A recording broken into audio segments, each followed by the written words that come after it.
They say you can tell the moment before something breaks. The silence gets too heavy. The air tastes like metal and fear. And time does this strange thing where it slows down just enough for you to see everything you're about to lose. Selene knew that feeling intimately. She'd felt it the night her world burned. The night her mother pushed her into the forest with blood-slick hands and whispered, "Run, little flame. Don't let them see what you are." She was feeling it now. Kneeling on stones so cold it burned worse than the silver chains wrapped around her wrists.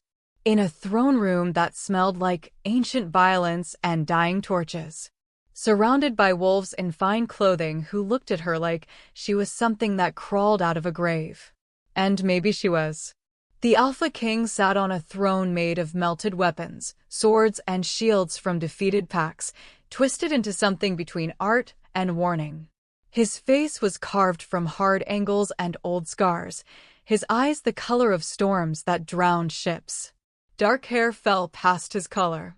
Black armor caught the torchlight and swallowed it whole. He looked every inch the conqueror. The wolf who'd unified 5 territories through brutality and blood. The king who didn't lose.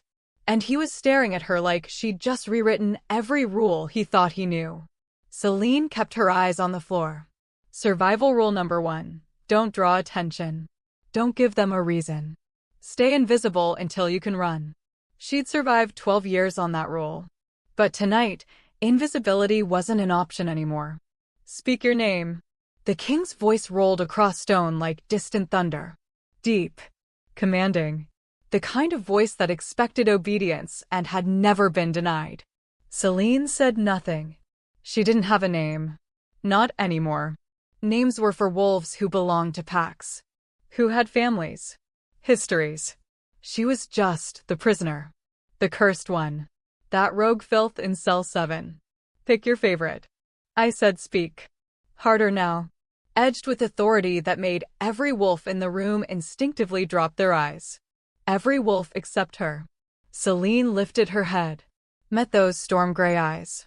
And watched something flicker across his face, surprise, maybe, or recognition, or something she couldn't name. The silver chains around her wrists hummed. Not a sound you could hear. A feeling, like standing too close to lightning about to strike. A council member stepped forward. Ancient wolf with white hair and eyes like chips of ice. Elder Silas. She'd heard the guards mention him. Traditional. Powerful. The kind of wolf who still believed in the old ways, when strength meant everything and mercy meant weakness. Your Majesty, this is unnecessary. The prisoner was caught trespassing on sacred ground. The law is clear. Execution at dawn. His voice dripped contempt. She's nothing. A rogue omega without pack or purpose. Wasting time on her dishonors this court. Nothing. Selene had heard that word so many times it barely registered anymore. But something about the way Silas said it, like she was less than dirt, less than air, made heat spike in her chest. The chains warmed against her skin. She forced herself to breathe slowly. Carefully. Pushed the heat down deep where it couldn't escape. Because that heat? That was the problem. That was why she'd spent the last 6 months in a cell so deep underground she forgot what sunlight felt like. Why the chains weren't just iron but silver, spelled silver, etched with symbols that burned and suppressed and kept the thing inside her locked away. The thing they called cursed. The thing her mother called sacred. The thing Selene was absolutely terrified of. King Kael, that's what the guards called him, always with a mix of fear and reverence, leaned forward on his throne. Firelight caught the wolf emblem on his chest plate. Silver against black. The symbol of the Silver Fawn Kingdom. The kingdom built on her family's ashes. She was found at the Shrine of First Flame, Kael said slowly, like he was working through a puzzle. Not near it. Inside it. Past wards that should have killed any unauthorized wolf on contact. Silas waved a dismissive hand. A fluke. The wards are old. Failing. It means nothing. The wards recognized her blood, Kael continued, ignoring the interruption. His eyes never left Selene's face. They let her pass. They lit up for her. A pause, weighted with something dangerous. Why? The room fell silent. Selene's heart hammered against her ribs. She'd known touching that shrine was a mistake the second her fingers brushed the stone. The altar had exploded with light, silver fire racing through carved channels, illuminating symbols she'd never seen but somehow recognized. And then the hunters arrived. Kael's men, protecting sacred ruins. They'd taken one look at her, at the light still dancing across her skin, and wrapped her in spelled chains before she could run. That was 6 months ago. 6 months in darkness. In silence. In chains that burned every time her pulse quickened or her emotions spiked. 6 months of wondering when they'd finally decide she wasn't worth the trouble of keeping alive. Apparently tonight. Another council member spoke up. Female wolf with sharp features and sharper eyes. Your Majesty, respectfully, her lineage is irrelevant. The law states clearly any wolf carrying the old blood is to be executed on sight. We cannot risk. Risk what? Kael's voice cracked like a whip. Risk acknowledging that my father's laws were built on genocide and fear? Risk admitting that the old blood we hunted to extinction might have been murdered for power, not safety. The council chamber erupted. Voices overlapping, sharp and accusatory. You dare dishonor your father's memory. The old bloodlines nearly destroyed us. She's dangerous. She'll corrupt everything. This is treason. Enough. The word wasn't shouted. It was spoken quietly. But it carried such raw alpha command that every voice cut off mid-sentence. Wolves who'd been standing sat abruptly. The ones already sitting pressed themselves into their chairs like they wanted to disappear into the wood. Selene felt the command wash over her too. Felt her wolf, silent and suppressed for so long she'd almost forgotten it existed, stir restlessly. Responding to that voice. To that power. She hated how her body wanted to submit. Hated how something in her recognized him as alpha and wanted to bare her throat in respect. She kept her chin up. Kael rose from his throne. 6.5 feet of controlled violence and barely leashed authority. He descended the steps slowly, deliberately. Each footfall echoed. He was coming toward her. Every instinct screamed at Selene to run. But the chains were bolted to the floor. And besides, where would she run to?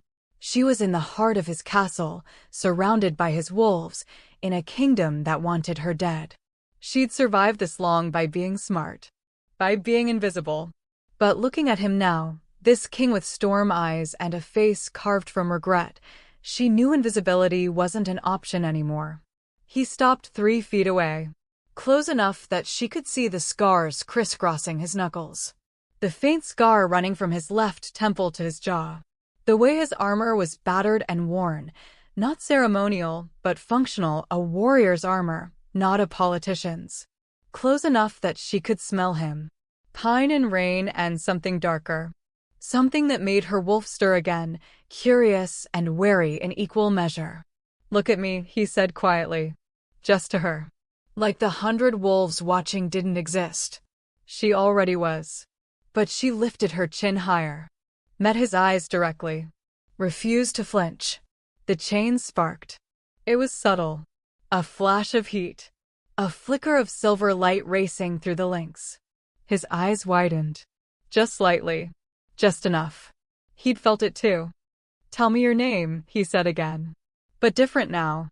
Not a command. A request. Maybe even a plea. Your real name. The one you were born with. How could he possibly know she had another name? That prisoner and cursed one weren't what her mother called her when she braided her hair and sang old songs in languages Selene didn't understand. The heat in her chest built. The chains warmed from sparking to glowing. Someone in the crowd gasped. Pointed. The chains. She's doing something. Your Majesty, step back. But Kael didn't move. His hand drifted toward the sword at his hip, but he didn't draw. Just rested his fingers on the hilt. Watching her. Waiting. Selene's breath came faster. The heat was spreading. Up her arms. Across her shoulders. Down her spine.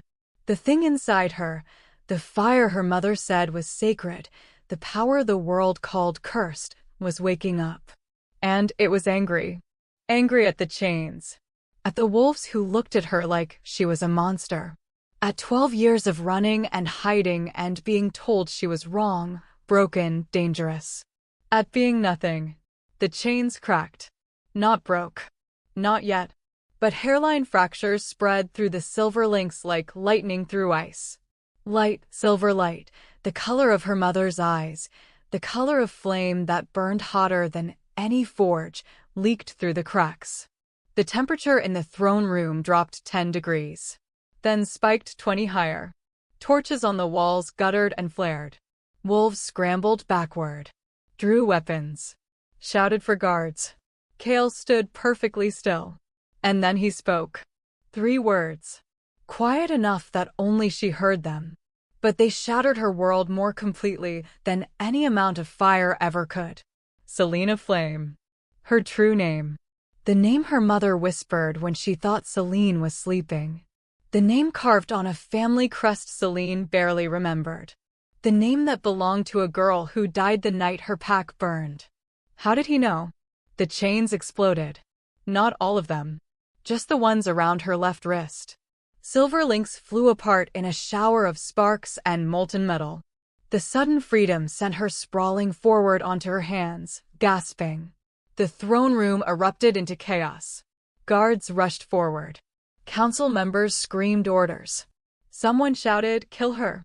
Someone else shouted, "Protect the king." But through the noise and panic and the smell of scorched metal, all Selene could hear was her own heart hammering and Kael's voice repeating in her head. Selene of Flame. She looked up at him from the floor. He stood above her, one hand raised to stop the advancing guards, the other still on his sword. His face was unreadable. But his eyes looked at her like she was a puzzle he'd been trying to solve for years. Like she was dangerous and precious and terrifying all at once. Like she mattered. "Get her out of here," he said, voice cutting through the chaos. "My chambers. Now." The council exploded in protest. "Your Majesty, you can't. She's a threat. This is madness." Kael's alpha command rolled over them like a physical force. "I said now." Wolves who'd been shouting fell silent. Some dropped their weapons. One actually whimpered. Guards moved toward Selene, warily, like approaching a wild animal, and hauled her to her feet. Her legs barely held her. The remaining chains dragged behind her, still glowing faintly, still warm. As they pulled her toward a side door, she looked back at Kael one more time. He was still watching her. Still standing in that spot like he'd grown roots. And the strangest thing, the thing that made no sense at all, was that he didn't look angry. He looked relieved. Like he'd been waiting for this moment. For her. For years. The door slammed shut behind her, cutting off the chaos of the throne room. Guards dragged her through stone corridors lit by dying torches. Past cells and storage rooms in places that smelled like old blood and older secrets. She didn't resist. Couldn't, really. The partial chain break had drained her. The fire inside was still there, still burning, but quieter now. Watchful. They climbed stairs. Left the dungeon levels. Entered sections of the castle she'd never seen, hallways with tapestries and windows, and the faint smell of living wolves instead of prisoners and decay. Finally, they stopped before a heavy oak door. One guard knocked. Silence. Then a voice from inside, Kael's voice, though how he'd gotten there ahead of them, Selene couldn't guess. "Leave her. All of you. Go." The guards exchanged uncertain glances. But they obeyed, setting her down and retreating quickly. Selene stood alone in the hallway, swaying slightly, chains dragging on stone. The door opened. Kael stood in the doorway. He'd removed his armor. Wore just a black shirt and leather pants and boots. He looked smaller without the ceremonial weight. More human. But no less dangerous. "Come inside," he said quietly. "We need to talk." And Selene, who'd survived 12 years on instinct and caution, who knew better than to trust anyone, especially kings who built thrones from defeated packs, stepped through the door. Because something in his voice when he said her name. Something made her think that maybe, just maybe, he was the first person in 12 years who actually saw her as something other than a curse. The door closed behind her with a soft click. And whatever happened next, whatever truth he had to tell, whatever choice she'd have to make, there was no going back now. The chains on her remaining wrist glowed faintly in the firelight. Still warm. Still waiting. Just like her. If your heart is racing, if you need to know what happens when a king who shouldn't know her name looks at her like she's the answer to a question he's been asking for years, then you're exactly where you need to be. Stay with me. Because here at Emmy Romance Collection, we don't do easy. We don't do safe. We do the kind of love that burns kingdoms down and builds them back from ash. Hit that subscribe button. Because this story? It's only just beginning to catch fire. The room wasn't a dungeon. That was the first thing Selene noticed. The first thing that made her instincts scream warnings she didn't want to hear. Because dungeons she understood. Chains and cold stone and guards who looked at her like she was a problem they'd eventually solve with a blade, those made sense. Those fit the story she'd been living for 12 years. But this room had a fireplace. Burning logs that crackled and threw warm light across walls lined with bookshelves. Actual books, leather-bound and well-worn. A desk covered in maps and reports. Furs thrown over chairs that looked comfortable instead of merely functional. Windows, real windows with glass, not bars, that showed the night sky scattered with stars. It looked like a place where someone lived. Where someone worked and thought and maybe even rested. It looked human. And that was more terrifying than any cell could ever be. Kael closed the door behind her. The soft click of the lock sliding home made Selene's shoulders tense. She turned, putting her back to the fireplace, keeping him in her line of sight. The remaining chains on her right wrist dragged across the floor. Still warm. Still faintly glowing. A reminder that whatever had happened in that throne room wasn't over. The power inside her hadn't gone back to sleep. It was just waiting. Like it knew something she didn't. Kael didn't approach. He leaned against the door, arms crossed, studying her with those storm-gray eyes that saw too much. The silence stretched. Uncomfortable. Heavy with questions neither of them seemed willing to ask first. Selene broke first. She always did. Patience was a luxury for wolves with power and safety. She had neither. "How do you know my name?" Her voice came out rougher than she intended. Months of disuse and screaming and silence had wrecked it. She sounded like something feral. Something barely human. Maybe that's what she was now. Kael's expression didn't change. "I've been looking for you for 3 years. That's not an answer. It's the only one I have right now." He pushed off the door, moved slowly toward the desk. Non-threatening. Deliberate. Like approaching a wild animal. "Sit. Please." "I'd rather stand." "I'm sure you would. But you're swaying, you're covered in blood, some of it probably yours, and you look like you're about 10 seconds from passing out." He pulled out a chair, gestured to it. "Sit. Or don't. But if you collapse, I'm not catching you." The bluntness startled a sound out of her. Not quite a laugh. More like the ghost of one. Dark and bitter and surprised. But he was right. Her legs were shaking. The adrenaline from the throne room was wearing off, leaving behind exhaustion so deep it felt like drowning. She'd been living on stale bread and water for 6 months. Her body was running on fumes and spite. She sat. Not in the chair he offered. In the one furthest from him, back to the wall, where she could see both the door and the windows. Old habits. Kael noticed. Something flickered across his face, understanding, maybe, or sorrow, but he didn't comment. Just moved to a cabinet, pulled out a bottle of dark liquid and 2 glasses. Poured without asking if she wanted any.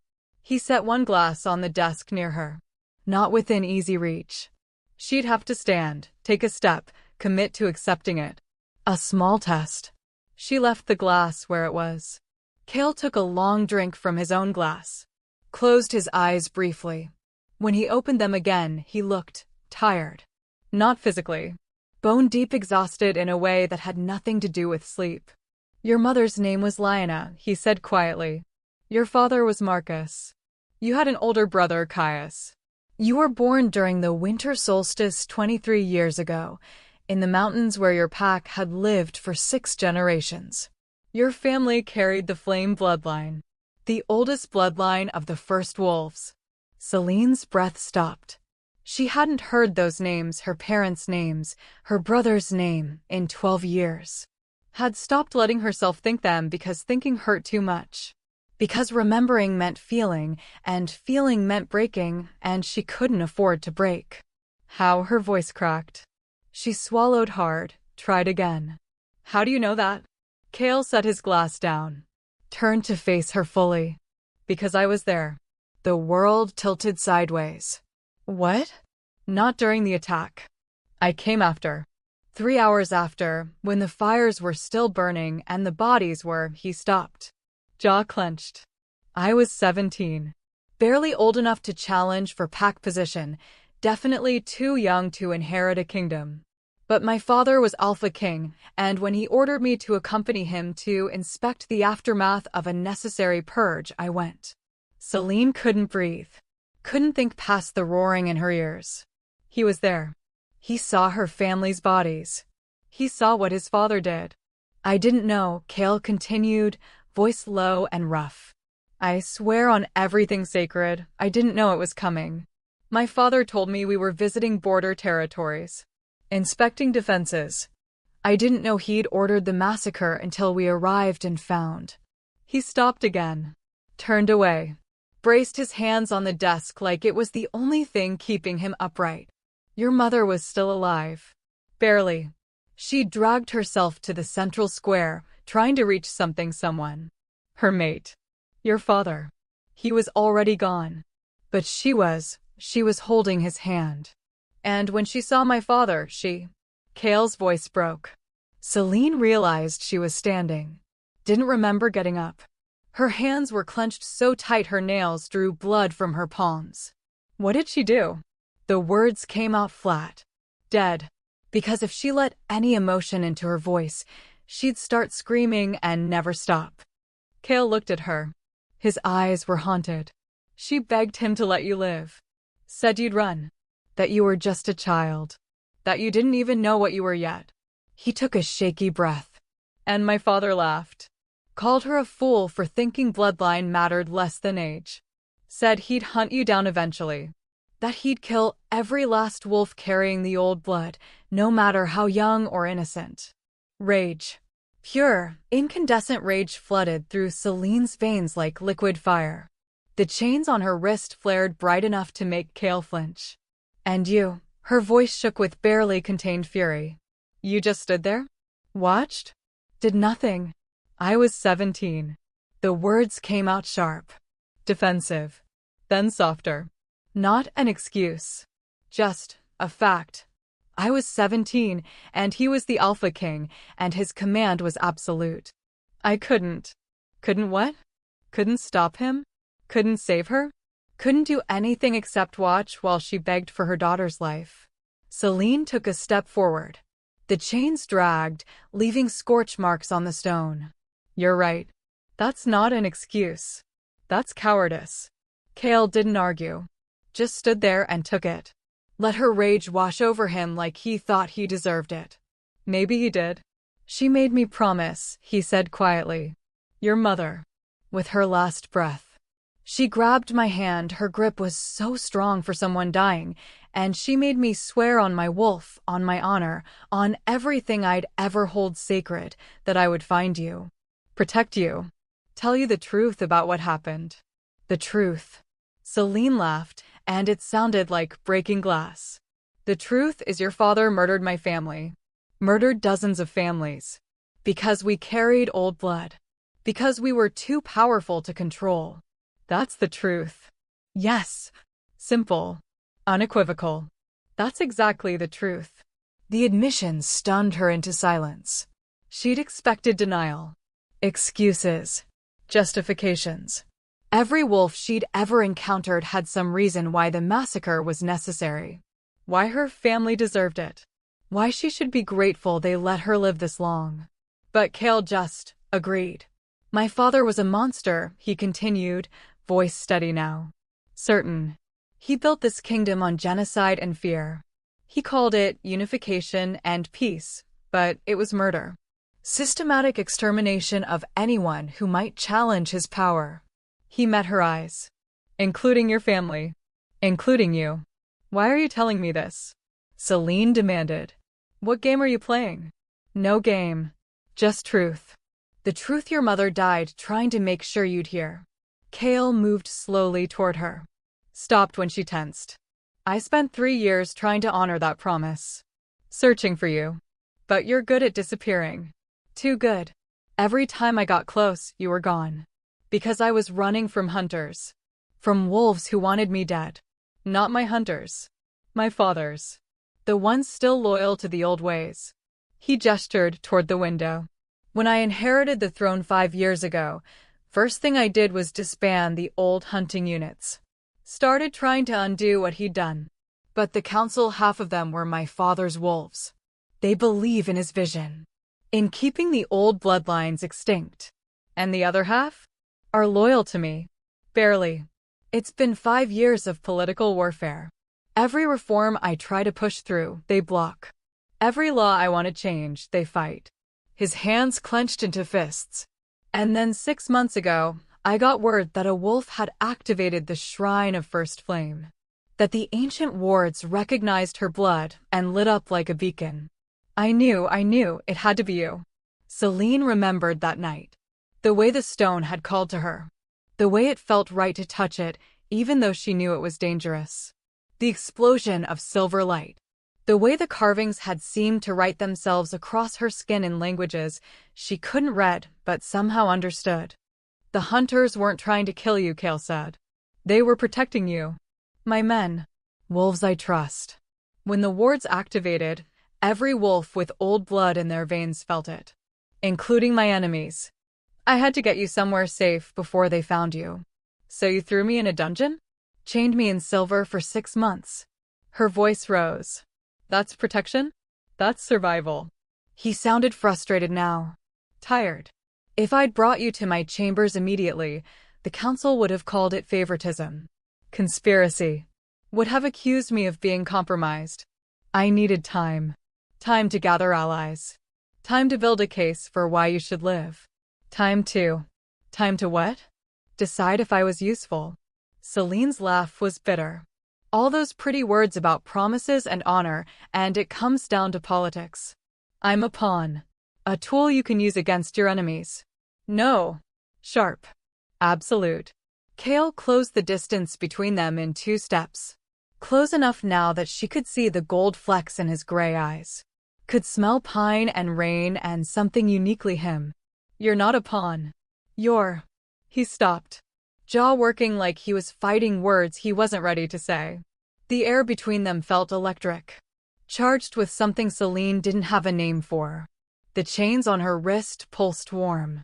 Not painful. Almost curious. I'm what? She demanded. Kael's voice dropped to barely a whisper. You're the first wolf in 5 years who's made me think this kingdom might actually be worth saving. Selene's breath caught. Before she could respond, he stepped back. Created distance. Professional. Controlled. The council wants you dead. Half of them will try to kill you themselves if given the chance. The other half want to study you. Use your blood for experiments. Find out how the flame bloodline works so they can replicate it. Or destroy it permanently. Comforting. I won't let them. His voice hardened. Neither will happen. But I need your help. My help. She stared at him. The king needs help from a prisoner. The king needs help from Selene of Flame. Last daughter of the first wolves. The wolf who made the ancient shrine light up for the first time in 300 years. He held her gaze. There's a prophecy. One my father tried to burn. It says the old bloodlines will return. That the flame child will stand before thrones and kingdoms will kneel or burn. The words sent chills down her spine. I'm no one's savior. I'm not asking you to save anyone. I'm asking you to survive. And maybe, If you're willing, help me dismantle the system that murdered your family. Selene wanted to say no, wanted to laugh in his face and run as far as she could. But something in his eyes stopped her. He looked at her like she was important, like she mattered, like she was more than just cursed or dangerous or wrong, like she was exactly who she was supposed to be. Why? She asked quietly. Why does it matter to you? Kael was silent for a long moment. Then, because I'm tired of ruling a kingdom built on graves. And because your mother's last words weren't, save her. They were, she'll save us all. He moved to the cabinet, pulled out a small wooden box, set it on the desk between them. This was hers. Your mother's. My father kept it as a trophy. When he died, I found it in his private collection of reminders. I've been holding it, waiting, hoping I'd find you so I could return it. Selene's hands trembled as she reached for the box. Opened it. Inside, a silver pendant on a chain, the shape of a flame. Her family's crest. She'd thought it was lost, burned, gone forever with everything else. But here it was, warm in her palm, still carrying the faint scent of her mother, herbs and moonlight and love. She closed her fingers around it, felt tears burn behind her eyes. 3 days, Kael said quietly. I can give you 3 days before the council demands another trial. 3 days to rest. Heal. Decide if you want to fight or run. If you choose to run, I'll give you supplies. A head start.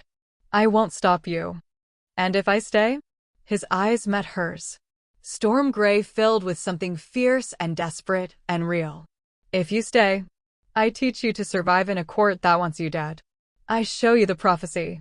Introduce you to the wolves who still remember the old ways. And together, he took a breath. Together, we burn down everything my father built and make something better from the ashes. Selene looked at the pendant in her hand, felt the weight of it, the history, the love, felt the fire inside her stirring. Not angry now, curious, interested, maybe even hopeful. I'll think about it, she said. Kael nodded, stepped toward the door. I'll have food sent up, clean clothes, a healer if you need one. The door locks from the inside. No one comes in without your permission. He paused with his hand on the door handle, looked back at her. For what it's worth, Selene of Flame. I'm sorry. For everything you've lost. For being too young and too powerless to stop it. For every moment you spent in chains while I tried to find a way to keep you alive without tipping my hand. His voice cracked. I'm sorry. And I know it's not enough. Nothing will ever be enough. But it's true. Then he was gone. The door closed softly behind him. Selene stood alone in a room that was too warm, too comfortable, too much like safety for her to trust it. She fastened her mother's pendant around her neck. The silver rested against her skin, right over her heart. And for the first time in 12 years, Selene cried. Not silent tears. Not the kind you swallow down and hide. She cried for her mother's last words. For her father's sacrifice. For her brother whose laughter she barely remembered. For 12 years of running and hiding and being told she was a curse. She cried until the fire inside her burned hot and bright and clean. And when the tears finally stopped, Selene looked at the remaining chains on her wrist. Concentrated. Felt the heat build in her chest. Let it travel down her arm. The silver glowed white-hot. Melted. Dripped onto the stone floor in molten drops. The chains fell away. For the first time in 6 months, Selene was free. She flexed her fingers. Felt power sing through her blood. Felt her wolf, silent for so long, finally wake up. 3 days. She had 3 days to decide what to do with this freedom. Run or burn. Memory is a wound that never fully heals. You can bandage it. Ignore it. Pretend it doesn't exist. But it's always there waiting. And in the quiet moments, when you're alone and the defenses come down, it bleeds fresh as the day it was made. Selene sat on the floor of Kael's chambers, back against the stone wall, pendant clutched in one hand and the remnants of melted chains pooling around her feet. The fire crackled in the hearth. Food sat untouched on the desk, actual food, fresh bread and roasted meat and fruit that didn't taste like mold and despair. She couldn't eat, couldn't move, could barely breathe past the memories flooding through her like a dam had broken. She'd spent 12 years keeping them locked away. Survival meant not thinking about before, not remembering what it felt like to be loved, to belong, to have a name that meant something besides cursed. But now, with her mother's pendant warm against her skin and Kael's words echoing in her head, "She'll save us all," the memories refused to stay buried. So Selene stopped fighting. Let them come. Let herself remember. 12 years ago. Winter solstice. She was 11 years old and the world was perfect. Snow covered the mountain peaks surrounding their territory. The pack gathered in the central square for the solstice celebration. Bonfires burned bright enough to challenge the stars. Wolves in human form danced and sang, and held their joy into the frozen night. Selene wore a new dress her mother had made. Deep blue with silver thread woven along the hem in patterns that looked like flames. Her dark hair was braided with winter berries. She felt beautiful and safe and so loved. Her brother Kael lifted her onto his shoulders so she could see the ritual fire being lit by the elders. He was 16 and tall and laughed like summer thunder. He'd just earned his place among the hunters. Their father was so proud. See that little flame? Kael pointed to the ceremonial altar where their mother stood with the other bloodline keepers. Someday that'll be you up there. Keeper of the sacred fire. Pretty important job. Selene wrinkled her nose. I don't want to be important. I want to be a hunter like you. Kael laughed. You'll be both. You're too stubborn to be just one thing. Their father, Marcus, with his quiet strength and eyes the color of storm clouds, smiled at them from across the fire. He stood with the warriors, but his attention was always on his family, making sure they were safe. Happy. Together. Their mother, Lyanna, beautiful and fierce and carrying the flame bloodline in her blood, raised her hands. The ceremonial fire responded, flames dancing higher, turning silver at the edges. The pack gasped in wonder. Selene felt it too. The pull of the fire. The way it called to something deep in her chest. Her mother's eyes found hers across the crowd. Smiled. Nodded slightly. Soon, that look said. Soon you'll understand what you are. What we are. Selene smiled back. Not scared. Excited. She had no idea that in 6 hours, everything she loved would burn. The attack.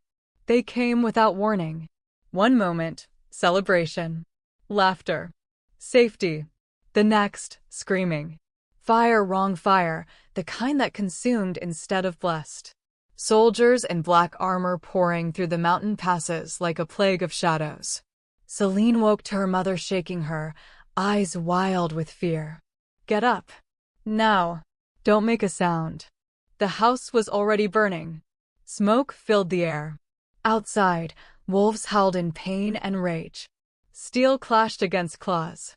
Magic crackled and died.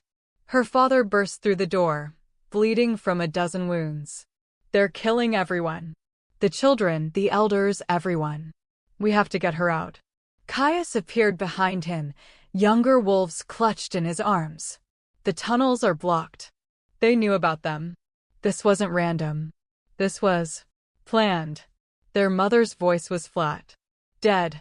They're purging the bloodlines. All of them. We're not the first. Won't be the last.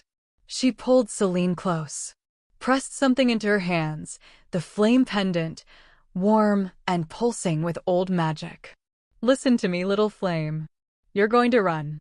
Through the eastern woods, past the ravine. Don't stop until you reach neutral territory. I'm not leaving you. You don't have a choice. Lyanna's voice cracked.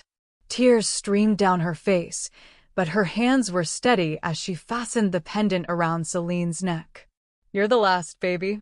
The last direct heir to the first flame. If you die, the bloodline dies. Everything we are dies. I don't understand. You will. Someday. Her mother kissed her forehead. The fire inside you isn't a curse, no matter what they say. It's sacred. It's powerful. It's yours. Don't let them make you afraid of what you are. The roof collapsed in the next room. Heat and smoke poured through the doorway. Marcus grabbed Selene, held her one last time. Be strong. Be smart. Survive. Caius kissed the top of her head. Run fast, little flame. And don't look back. Then they were pushing her out the back window, into her father's arms. He ran through the burning village, dodging soldiers and collapsing buildings and bodies, so many bodies, until they reached the forest's edge. The ravine is 1/2 mile that way. He pointed. Stay low. Stay quiet. When you reach the bottom, follow the stream north. It'll take you to neutral territory. Papa, please. I love you. Never forget that. Never forget who you are. He cupped her face in his blood-slick hands. Now run. And Selene ran. She ran through burning woods. Ran while her pack died screaming behind her. Ran until her lungs burned and her legs gave out, and she tumbled down the ravine, hitting rocks and roots and finally, mercifully, darkness. When she woke, dawn was breaking. She climbed back up. Had to see. Had to know. The village was gone.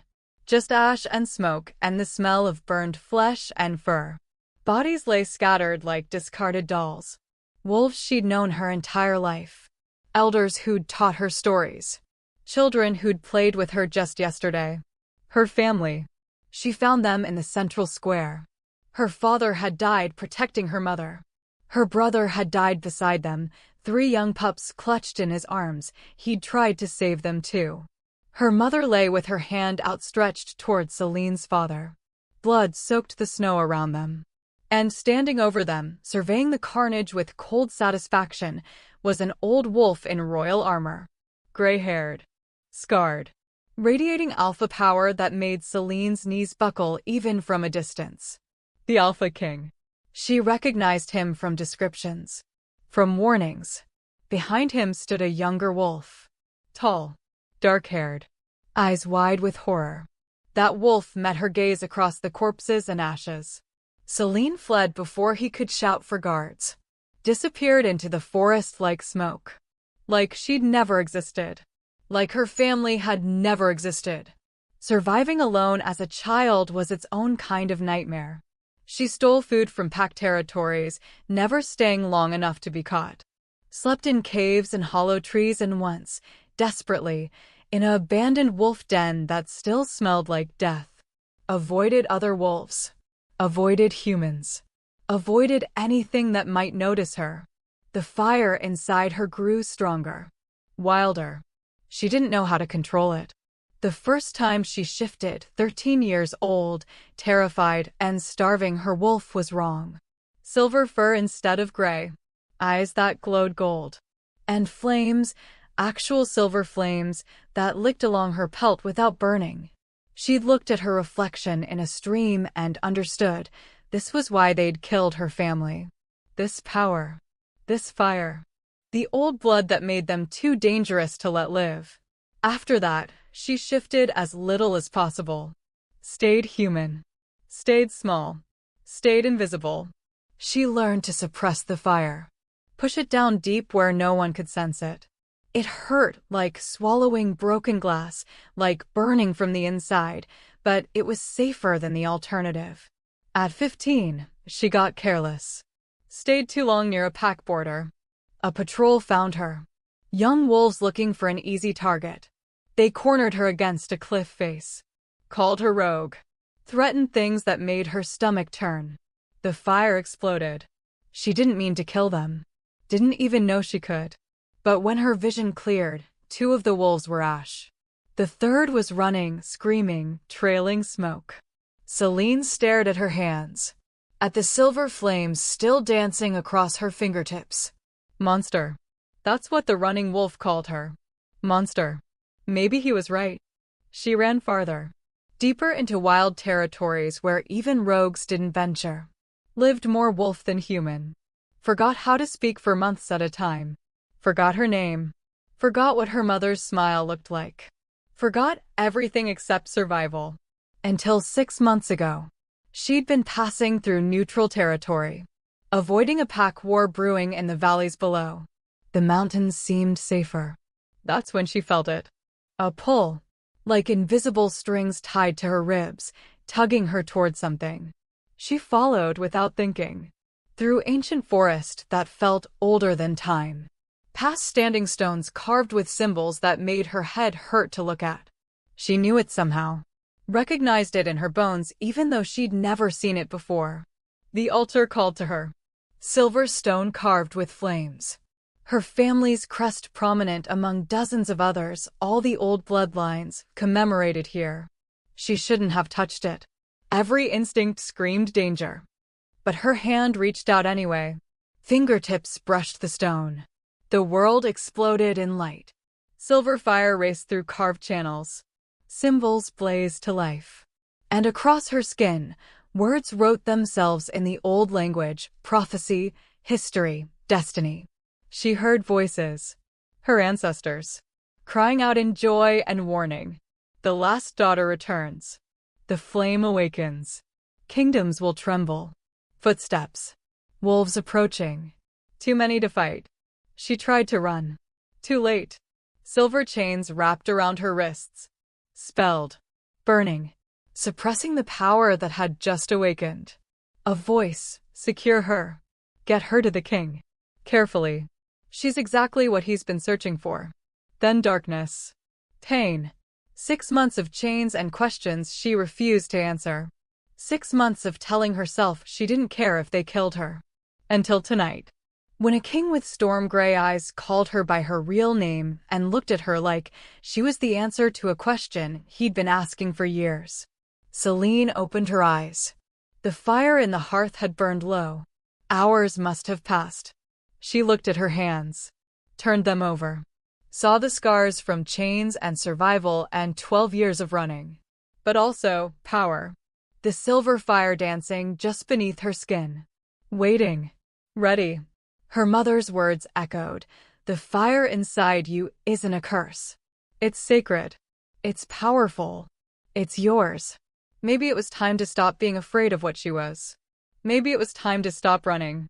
Selene stood, walked to the window, looked out at the kingdoms spread below, the castle, the city, the territories beyond. All of it built on her family's graves, built on blood and lies and murdered children. Kael wanted to dismantle it, build something better. Could she trust him? The son of the monster who'd ordered her family's execution? She didn't know. But she knew one thing: running hadn't saved her family. Hiding hadn't protected anyone. Fear had kept her alive but left her hollow. If she was going to survive, truly survive, not just exist, she needed to stop being the frightened child who ran from burning villages. She needed to become the woman her mother believed she could be.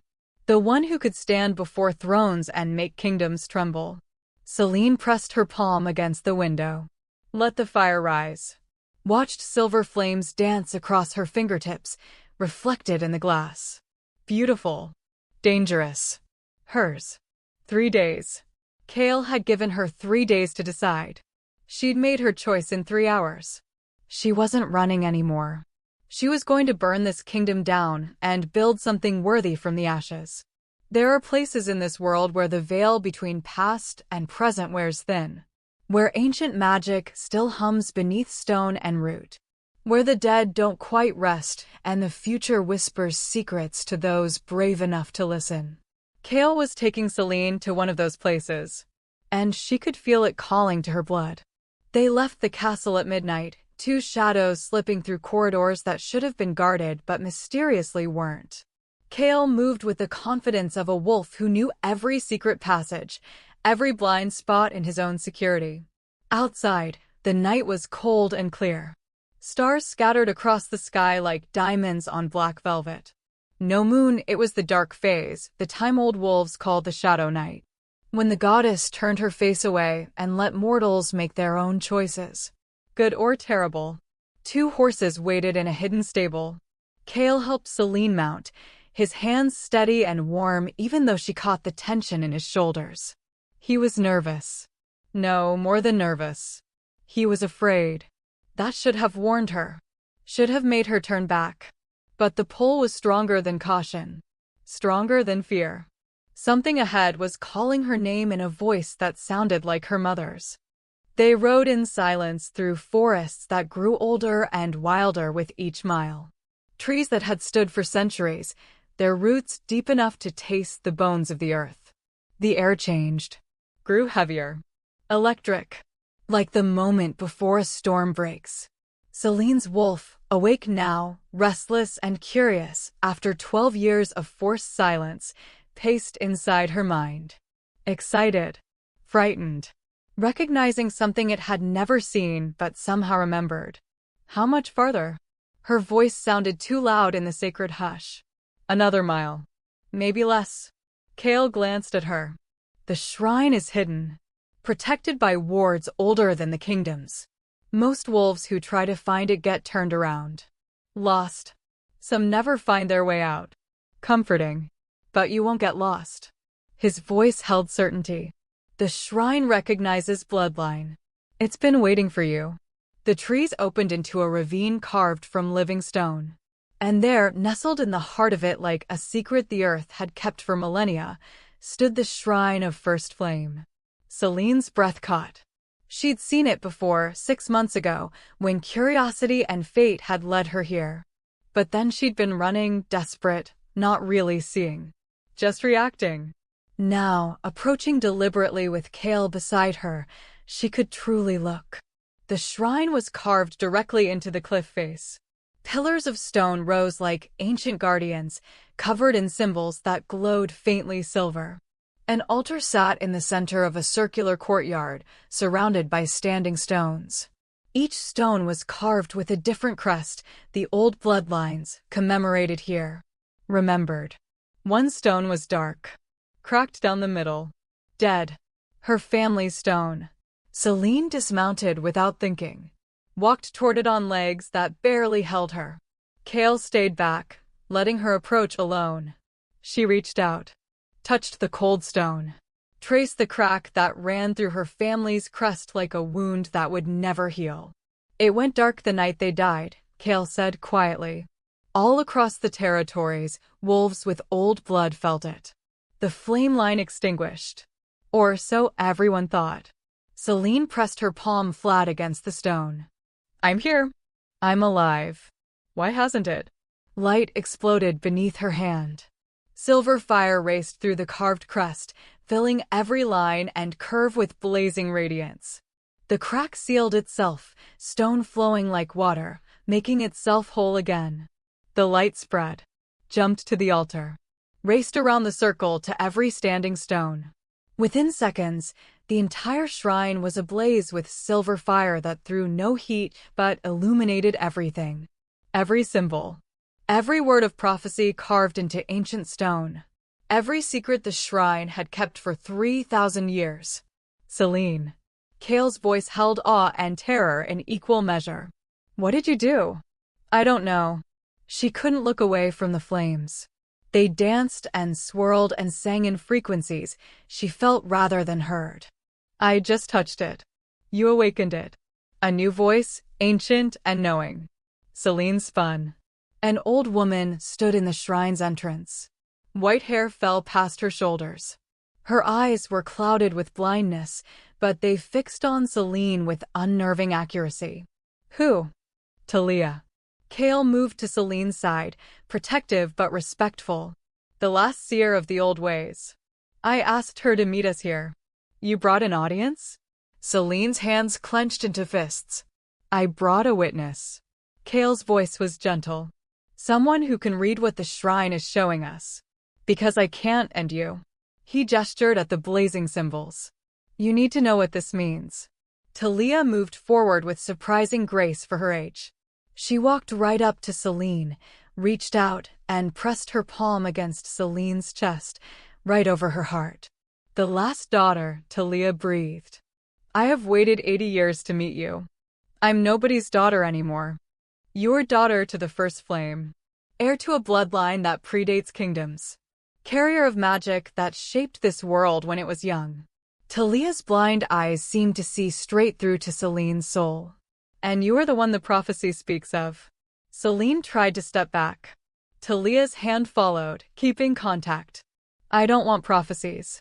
I don't want destiny. I just want to survive. Yes, I know. Talia's smile was sad. But survival without purpose is just waiting to die. And you, child, were made for so much more than waiting. She finally released Selene. Turned to the altar where flames danced highest. The prophecy is old. Written when the first wolves still walked in their true forms, part human, part beast, part something the world has no name for now. Talia began reading, her voice falling into a rhythm that felt like ritual. Like truth. When kingdoms rise on bones and lies, when silver chains bind silver eyes, the flame child wakes from ash and pain, to burn the old world down again. The words sent chills racing down Selene's spine. Talia continued, voice growing stronger. She'll stand with kings or stand alone. To claim the fire or lose the throne. The choice is hers, the cost is steep. Burn bright and rule or die in sleep. Silence fell like a weight. Selene's voice came out barely a whisper. That's about me? Every word. Talia turned those unseeing eyes on her. Your mother knew. She was a seer too, though she kept it hidden. She saw this moment. Saw you standing here with flames at your feet and a choice before you. What choice? The same choice every bearer of power must make. Will you use it to destroy or create?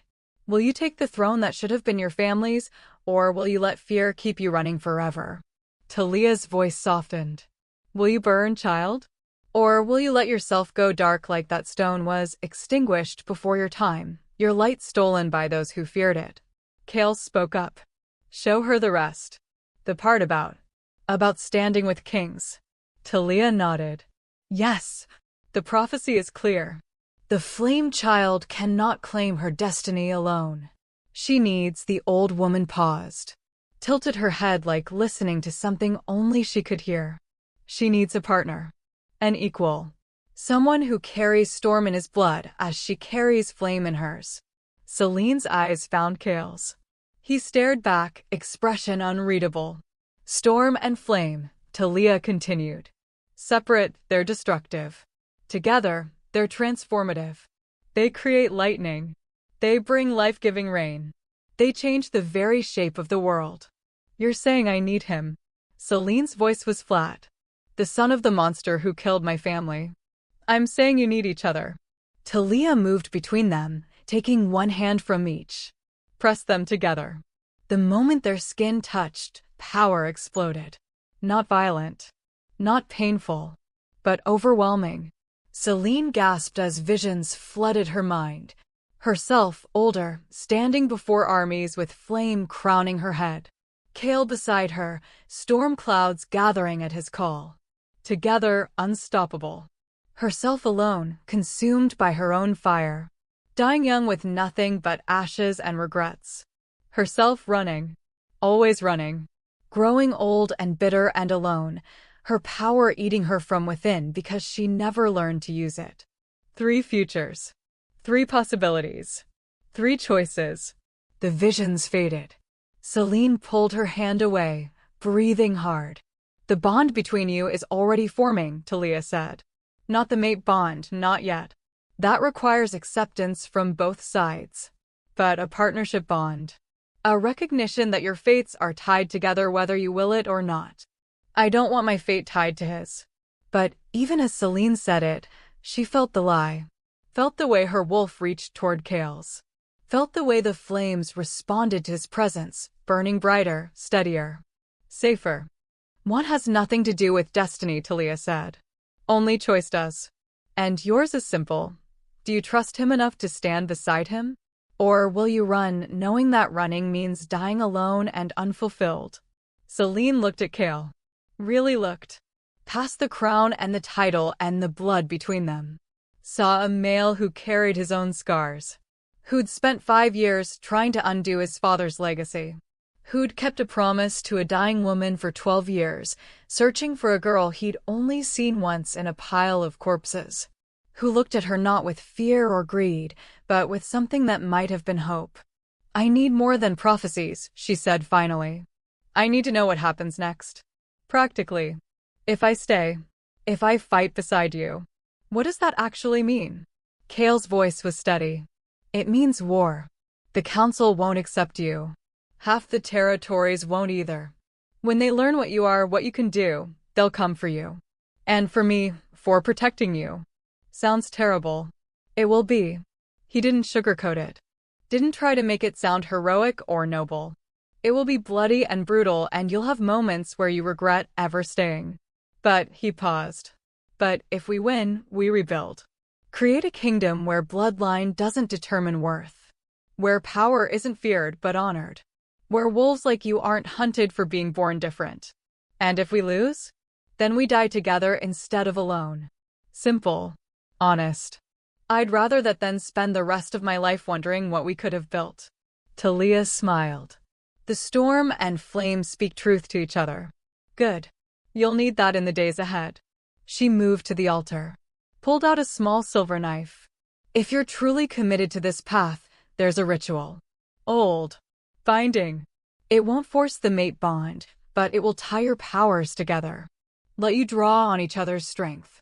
Feel each other's presence even miles apart. She looked between them. It's not irreversible, but it's not casual either. Once done, you'll be linked until one of you dies. Selene's heart hammered. That's terrifying. I know. Kael stepped forward. But we're going to war against wolves who want us both dead. I'd rather face that with you at my side, truly at my side, connected, able to find each other, than hoping we get lucky. He was right. Selene hated that he was right. But she also hated the idea of facing what was coming alone. "What does the ritual require?" she asked. Talia held up the knife. "Blood, oath, and truth. You must speak aloud what you're willing to fight for. What you're willing to die for. The shrine will judge if your hearts are true. If they are, the bond forms. If not," she shrugged, "the magic rejects you and you leave here as you came. Separate." Kael looked at Selene. "Your choice. I won't force this." Selene thought of 3 futures. 3 paths. Alone. Afraid. Running until her own power consumed her. Or standing with a male who'd earned the right to be trusted, even if she didn't fully trust him yet. Fighting for a world where girls like her weren't hunted for being born with fire in their blood. "Let's do it," she said. Talia smiled. Then approached the altar. "Both of you. And speak true." They stood before the altar of their ancestors. Talia cut their palms, Selene's right, Kael's left. Pressed their bleeding hands together over the stone. "Speak your truth," Talia commanded. "What will you fight for?" Kael went first.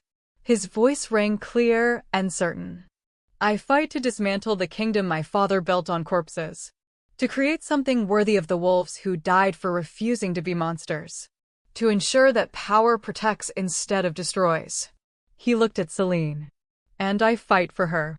For the flame that should never have been extinguished. For the second chance I don't deserve but will spend my life honoring." The altar blazed brighter.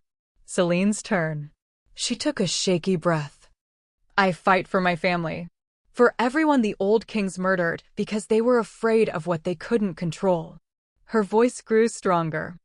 "I fight for the wolves still hiding. Still afraid. Still believing they're cursed when they're sacred. And I fight," she met Kael's eyes. "I fight beside the storm. Not because prophecy demands it, but because I'm tired of burning alone." Light exploded. Silver and gray, flame and storm, twining together like lovers, like warriors, like partners forged in fire. The bond snapped into place. Not the mate bond. Something different. Deeper in some ways. They felt each other, emotions, location, the thrum of power in their blood. Connected. Kael gasped. "I feel you. I feel you too." Selene stared at their joined hands. At the marks burning themselves into their skin, his marked with flame, hers with storm clouds. What did we just do? You claimed your destiny, Talia said. Together. Now go. War is coming. And you both need to be ready. They rode back in silence. But it wasn't the awkward silence of before. It was the silence of two wolves who'd just promised each other everything, and had no idea if they'd live long enough to keep those promises. They should have known it wouldn't stay secret. In a world of wolves, where power is scent and instinct and the prickle of awareness down your spine, hiding something like a bonding ritual at the sacred shrine was always going to be impossible. The shrine had blazed like a star. Every wolf with old blood in their veins, hidden or otherwise, felt it across the territories. Felt the flame line reawaken. Felt storm and fire bind together in ways that should have been impossible. And the ones who'd spent years ensuring those bloodlines stayed extinct? They felt it too. Dawn was breaking when Kael and Selene reached the castle gates. The guards' faces told the story before words could. Something was wrong. Draven, Kael's beta, a wolf with dark hair and darker eyes who'd earned his position through loyalty and lethal confidence, met them in the courtyard. His expression was grim. The council knows. 3 words. But they carried the weight of a death sentence. Kael dismounted smoothly, already shifting into the cold authority of an alpha king. How? I don't know. But they've called an emergency tribunal. Mandatory attendance for all council members and territory alphas. Draven's eyes flicked to Selene. They're demanding she be present. To answer for crimes against the kingdom. What crimes? Selene's voice came out sharper than intended. The bond hummed between her and Kael. She felt his controlled fury, his racing thoughts, his determination. Existing while having the wrong bloodline? Essentially, yes. Draven's voice held no humor. They're claiming you used dark magic to seduce the king. That you've corrupted him. That the ritual last night was blood magic meant to control him and overthrow the rightful order. Selene laughed. It sounded bitter even to her own ears. Rightful order. Is that what we're calling genocide now? That's what they're calling survival. Draven looked at Kael. Silas is leading the prosecution. He's brought testimony from wolves who claim to have witnessed the shrine lighting up. They're saying it's proof of forbidden magic. That she's a threat to every pack in the 5 territories. Kael's jaw clenched. Through the bond, Selene felt his rage spike, hot and barely controlled. But his voice stayed level. When? Noon. 3 hours. Draven hesitated. Your Majesty, they have the votes. I've counted. If it comes to removing you from power, they'll do it. And once you're no longer Alpha King, she's defenseless. They'll execute her immediately. The words hung in the cold morning air like a blade waiting to fall. Selene's wolf snarled in her mind. Her hands clenched into fists. Silver sparks danced across her knuckles, the fire responding to her emotions, to the threat, to the fury building in her chest. Let them try. The words came out cold. Final. I've been running from wolves who want me dead for 12 years. I'm done running. They'll kill you. Draven's voice was blunt. Not in a fair fight. In a tribunal where the outcome is already decided. Where speaking the truth gets you executed for insolence. Then I'll burn the tribunal down. Selene met his eyes. Saw him flinch at whatever he saw in hers, fire and fury and 12 years of repressed rage finally finding a target. They want to see dark magic? I'll show them what real power looks like. Selene. Kael's hand on her arm, gentle but firm. Through the bond, she felt him pushing calm, control, strategy. That's what they want. They're baiting you. If you attack first, you prove every lie they've told about you. You become the monster they claim you are. Maybe I am a monster. But even as she said it, Selene felt the fire inside her settling, responding to his presence, to the storm in his blood that somehow balanced the flame in hers. Maybe that's what it takes to survive. No. Kael turned her to face him fully. His storm-gray eyes were intense, focused, certain. You're not a monster. You're a weapon they're afraid of. There's a difference. and we don't give them the satisfaction of confirming their fears. So what do? Walk into a rigged trial and let them murder us. We walk in and fight.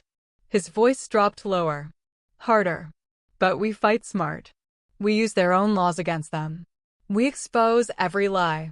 And we make sure that when they come for you, they have to go through me first. Draven cleared his throat. There's something else. Merrin is here. Selene's blood turned to ice. What? Merrin. From your old pack. She arrived last night, claiming to have crucial testimony about your family. Draven's expression was carefully neutral. She's been placed in protective custody until the tribunal. The world tilted sideways. Merrin. Her childhood friend. One of the pups she'd played with the night before everything burned. She'd thought Merrin died with the others. Thought every wolf from Moonhaven was ash and memory. But Merrin was alive.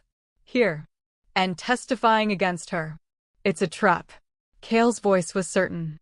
They're using her to destabilize you. Make you emotional. Easier to manipulate. Or, Selene's voice shook. Or she actually has information. About that night. About what happened. Maybe she's the reason the hunters knew exactly where to strike. Draven's words were brutal but necessary. Maybe she's the reason your pack died while she survived. You need to consider that possibility. Selene wanted to argue. Wanted to believe that Merrin, sweet, gentle Merrin who'd cried when they accidentally hurt a butterfly, couldn't be a traitor. But 12 years of survival had taught her that wolves did terrible things to stay alive. She'd do well to remember that. I want to see her, Selene said. Before the tribunal. Alone. Absolutely not. Kael's response was immediate. That's exactly what they want.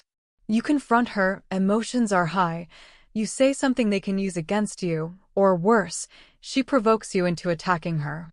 Then they have real evidence that you're dangerous. I don't care about their evidence. I care about the truth. Selene pulled away from him. Merrin was my friend. If she survived, I need to know how. I need to know why she's here. You need to stay alive. Kael's voice turned hard. Alpha King, not partner. I won't let you walk into an obvious trap because sentiment clouds your judgment. The bond flared between them, his command crashing against her defiance. Selene's eyes narrowed. You don't get to command me. We're partners. Equals. Remember? I remember. I'm trying to keep you alive long enough to see tomorrow. By controlling me? By making decisions for me. Her voice rose. I spent 12 years being powerless. I'm not going back to that. Not even for you. They stared at each other. The bond hummed with tension, two strong wills colliding, neither willing to back down. Draven coughed. If I may suggest a compromise? I could arrange for you to observe her testimony early. Through the council chamber's viewing room. One-way glass. She won't know you're there. You hear what she has to say, but without direct confrontation. Selene looked at Kael. Through the bond, she felt his reluctance. His fear not of losing the tribunal, but of losing her. Of making the wrong call and watching her die because he wasn't fast enough or smart enough or strong enough to protect her. She softened. Slightly. I'll take the compromise. But only if you stop trying to control me. We do this together or not at all. Kael nodded slowly. Together. But Selene, if she says something that makes you want to burn the castle down, you wait. You let me handle it first. Can you do that? I can try. That's all I'm asking. The viewing room was small, cramped, and smelled like old fear. A space designed for witnesses to testify privately, for accusers to watch defendants without being seen. A place where secrets were currency and truth was negotiable. Selene stood pressed against the glass, watching the council chamber below. Merrin sat in a chair surrounded by guards. She looked older, they all did, after 12 years, but still recognizable. Blonde hair, blue eyes, delicate features that made her look fragile. Breakable. But there was something hard in her expression now. Something that hadn't been there when they were children. Something that made Selene's wolf bare its teeth. Elder Silas sat across from her, reviewing documents. Let's begin. State your full name and pack of origin for the record. Maren Ashford, formerly of Moonhaven Pack. Her voice was steady, clear. I'm one of 3 survivors of the massacre 12 years ago. And you've come forward now with testimony regarding Selene Flame, the prisoner currently in the Alpha King's custody. Silas's tone made the words sound dirty. Inappropriate. Yes. Maren's hands folded neatly in her lap. I have information about her family, about the night of the attack, about what she really is. Through the glass, Selene felt ice spreading through her veins. Beside her, Kael's presence was solid, grounding.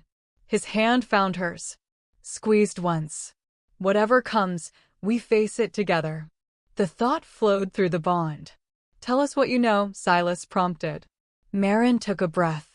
The flame bloodline wasn't just powerful. It was unstable. Selene's family, the direct heirs, they carried magic that couldn't be controlled. My mother was a healer in the pack. She documented cases of wolves from that bloodline losing control. Burning things. Hurting people accidentally. Lies. Those were lies. Selene's family had been peaceful. Her mother taught control, respect for the fire. Never harm without purpose. Continue, Silas said. Selene was the worst of them. Even as a child, she'd have tantrums that nearly burned down buildings. Her parents kept her isolated. Told everyone she was sick, but really, they were afraid of her. Afraid of what she'd become. Maren's voice dropped. The night of the attack, it wasn't the old king who started the fires. It was Selene. Selene's world stopped. That's not true. The words barely made it past her lips. I was 11. I was asleep. I didn't. She's lying. Kael's voice was hard. Certain. Look at her body language. She's reciting memorized lines. This is a script someone gave her. But the damage was done. Selene could see it in Silas's face. The satisfaction. The way he leaned forward, scenting blood. You're claiming the massacre at Moonhaven was caused by Selene? Silas asked. Not the old Alpha King's forces? I'm saying her power went out of control. The fires started in her family's home and spread. The old king's forces arrived to contain it, to save the pack, not destroy it. But by then, Maren's eyes glistened with tears. Perfect, calculated tears. By then, it was too late. The fire had already killed dozens, including her own family. She killed them. And then she ran, letting everyone believe the king was responsible. You're lying. Selene slammed her hand against the glass. It cracked under the impact. Silver fire raced across the fracture lines. Kael pulled her back. She can't hear you. The room is soundproofed. I don't care. She's lying. I would never, my family, Selene's voice broke. 12 years of certainty crumbling. I didn't start those fires. I couldn't have. I was just a child. But doubt crept in. Poisonous. Insidious. She'd been so young. So traumatized. Her memories of that night were fragmented, confused. What if she'd blocked something out? What if her power had awakened in terror and she'd accidentally? No. Her mother's face in those final moments hadn't shown fear of Selene. She'd shown love. Protection.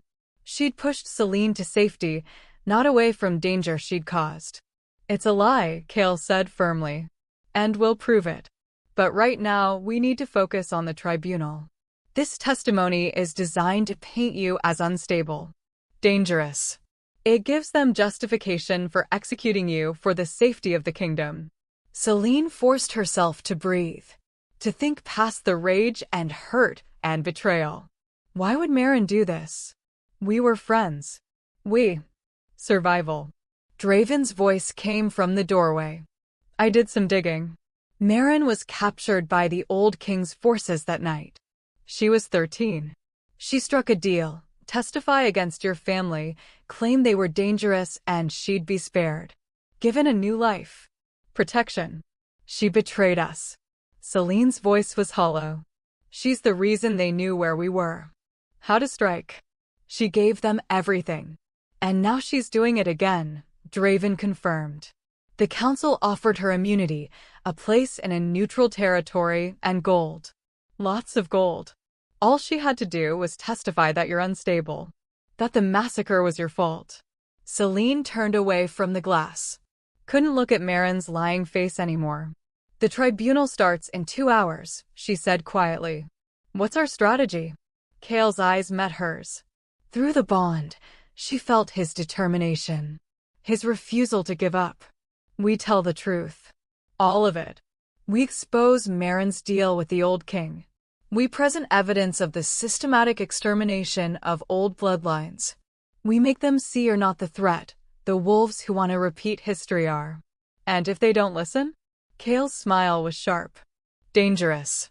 Then we remind them that storm and flame don't beg for permission.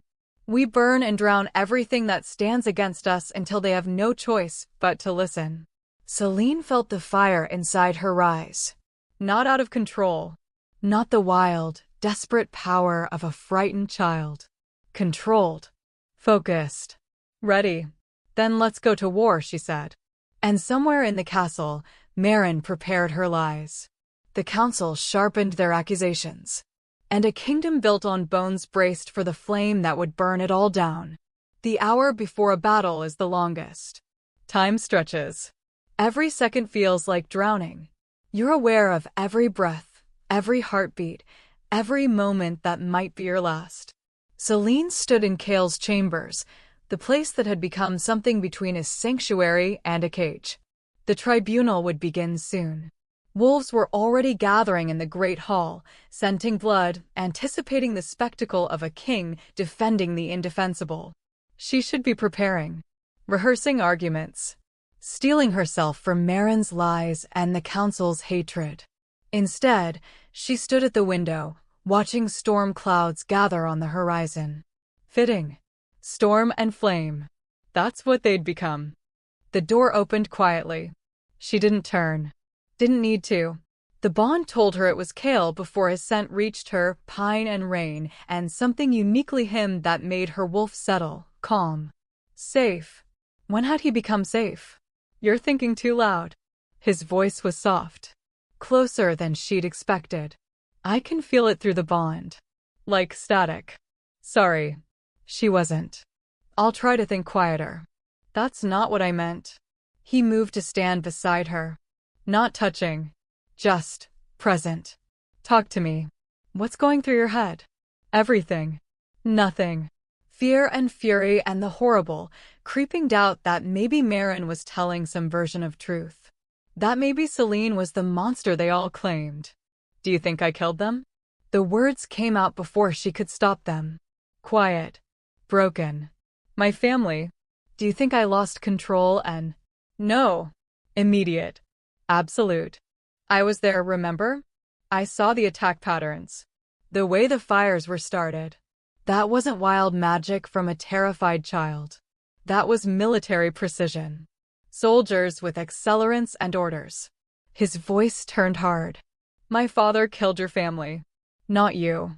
But what if my power made it worse? What if I tried to defend us and only made the fire spread faster? Then you were 11 years old trying to survive. Kael turned to face her. Selene, look at me. She did. Reluctantly. Afraid of what she'd see, disgust, doubt, confirmation of her worst fears. Instead, she saw certainty. Belief. Something that looked dangerously close to tenderness. You're not responsible for what happened that night, he said. Not for the massacre. Not for surviving. Not for any of it. The only wolves responsible are the ones who gave the orders and the ones who carried them out. His jaw clenched. Including me. I stood there and did nothing while your mother begged for your life. That's on me. Not you. You were 17. And you were 11. If I don't get to blame myself for being too young and powerless to stop it, neither do you. The logic was sound. It didn't make the guilt hurt less. Selene turned back to the window. What if we lose today? What if the tribunal votes against us and then we fight our way out? Simple. Like he'd already planned for it. Draven has loyal wolves positioned throughout the castle. If the vote goes wrong, we don't wait for execution. We run. Run where? West Territories. Alpha Roman owes me a blood debt. He'll give us sanctuary while we regroup. Kael's hand found hers. Intertwined their fingers. Or south to the coast. We could take ships to the island territories. Start over. You give up your kingdom? Selene stared at their joined hands. At the marks still visible from the bonding ritual, storm clouds on her skin, flame on his. Everything you've worked for? I'd give up everything to keep you alive. His voice was raw. Honest. The kingdom means nothing if I have to build it on your corpse. Through the bond, she felt the truth of it. Felt how deeply he meant every word. It terrified her. You barely know me, she whispered. We've known each other for days. You can't throw away your life for mine. I've known you for 12 years. Kael's free hand came up, cupped her face, made her look at him. I've carried your mother's dying wish. Searched for you. Dreamed about finding you and somehow making things right. And when I finally saw you in that throne room, chains burning your skin, eyes full of fire and fury and absolute refusal to break. His voice caught. I knew. Prophecy or not, bond or not, I knew you were the one thing worth keeping in this entire broken kingdom. Selene's breath hitched. Kael. I'm not saying this to pressure you. Or to make you feel obligated. His thumb traced her cheekbone, gentle despite the calluses. I'm saying it because in 1 hour, we walk into that tribunal, and there's a real chance one or both of us doesn't walk out. And I refuse to die without telling you the truth. What truth? That you're not cursed. You're not a monster. You're not any of the things they've called you. His eyes searched hers. Storm gray meeting molten gold. You're brave and fierce and so damn strong it makes my chest hurt. You survived 12 years alone in a world that wanted you dead. You could have become bitter, cruel, broken. Instead, you stayed good. Stayed human. Stayed you. Tears burned behind Selene's eyes. She blinked them back. I'm not good. I've killed. In self-defense. After being attacked. That's not murder. That's survival. His voice gentled. Selene, I need you to understand something. The Council, the wolves who fear you, they're going to use every moment of violence in your past to paint you as a threat. But surviving isn't the same as being a monster. Fighting back isn't the same as being evil. And having power doesn't make you dangerous unless you choose to use it that way. How do you know I'll choose right? How do you know I won't become what they fear? Because you're here asking that question instead of burning down the castle and everyone in it. His smile was sad. A real monster wouldn't care. Wouldn't doubt.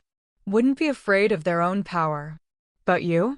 You're terrified of hurting someone. Of losing control. Of becoming the thing they claim you are. That fear, that's what makes you safe. That's what makes you good. Selene closed her eyes. Let his words sink in. Let herself believe them. Just for a moment. What if I can't do this? Her voice was barely a whisper. What if I get in there and Marin says those things and I just lose it? What if the fire takes over and I prove them right? Then I'll be there. Kael's forehead pressed against hers. Close. Intimate. Right beside you. And the moment I feel you starting to slip, I'll pull you back. That's what the bond is for. Storm calms fire. Fire warms storm. We balance each other. You have a lot of faith in something we just created. I have faith in you. His hands framed her face now. I have faith that you're stronger than your worst moment.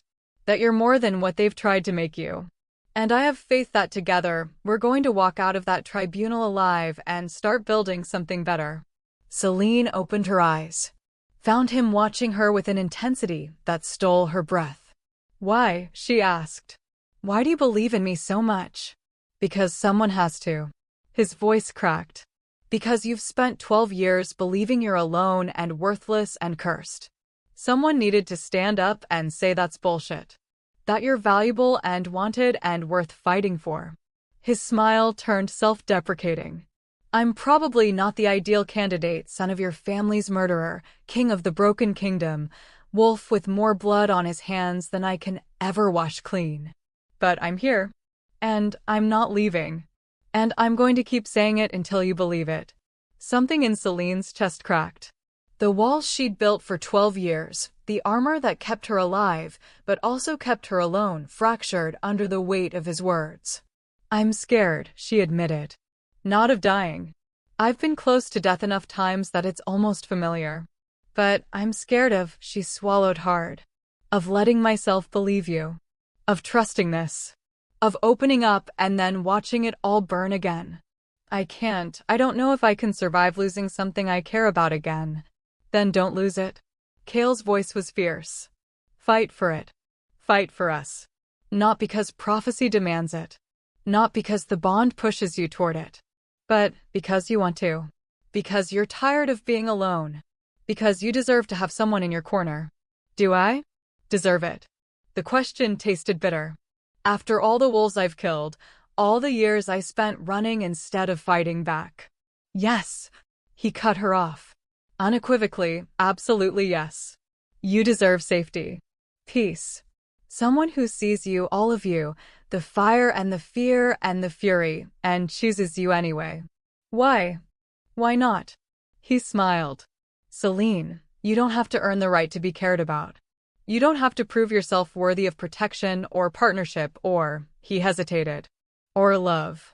You just have to be you. That's enough. That's always been enough. Love. He'd said it. Not directly. Not as a declaration.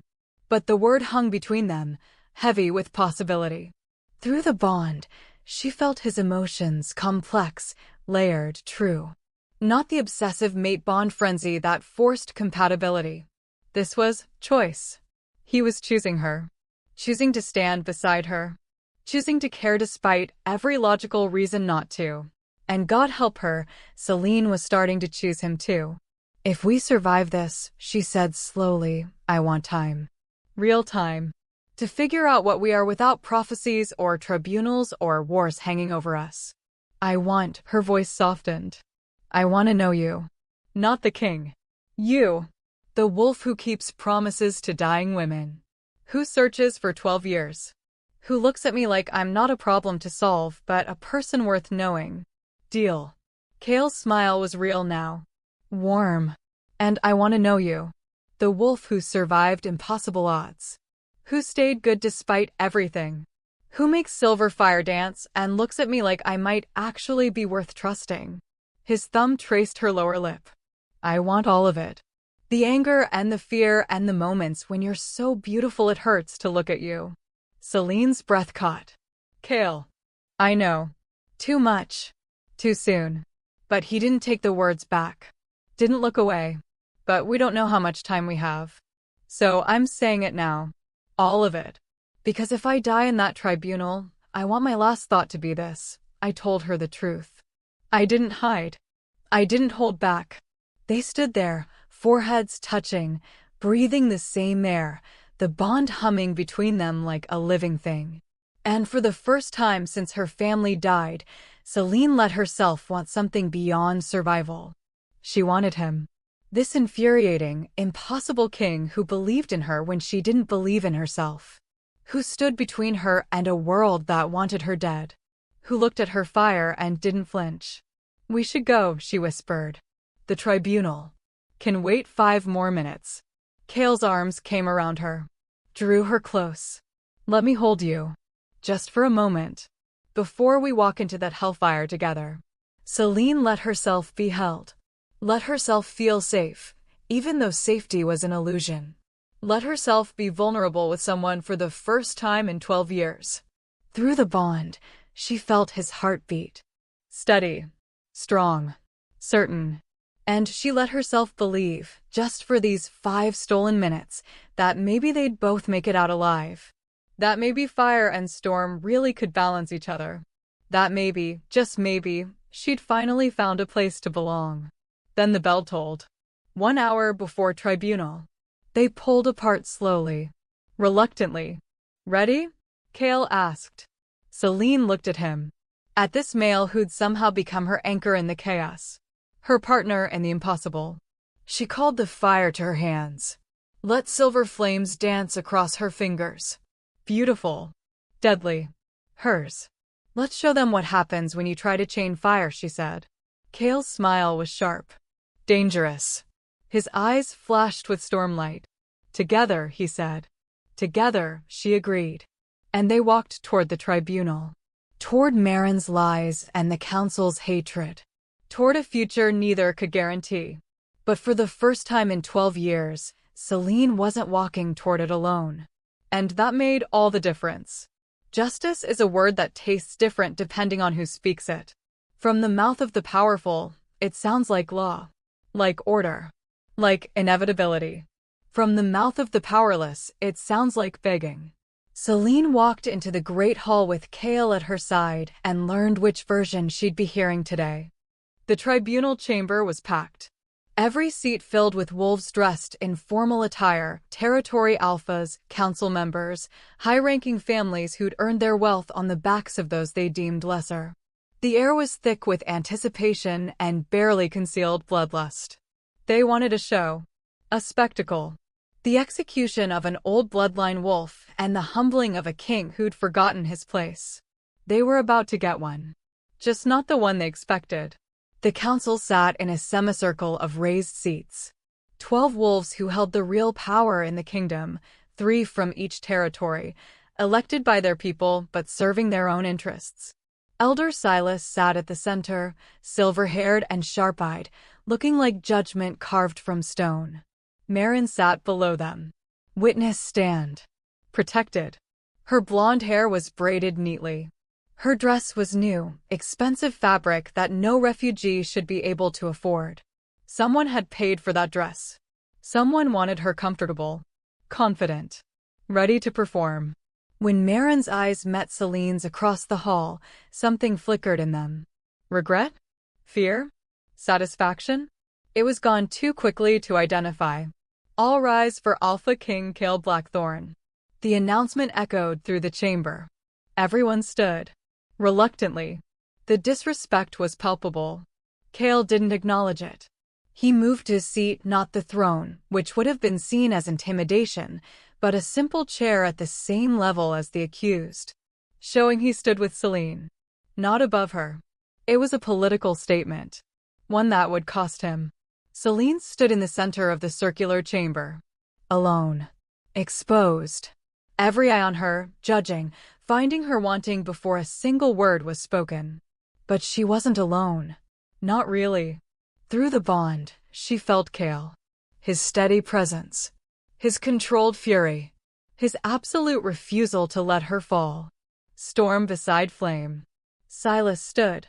This tribunal is convened to address accusations against Selene, known as of Flame, regarding crimes of blood magic, manipulation of the Alpha King, and conspiracy to overthrow the rightful order of the 5 territories.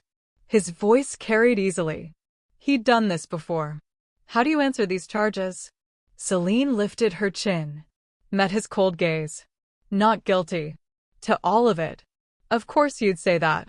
Silas's smile didn't reach his eyes. But we have testimony. Evidence. Witnesses who will speak to your true nature. He gestured to Marin. We'll begin with the survivor.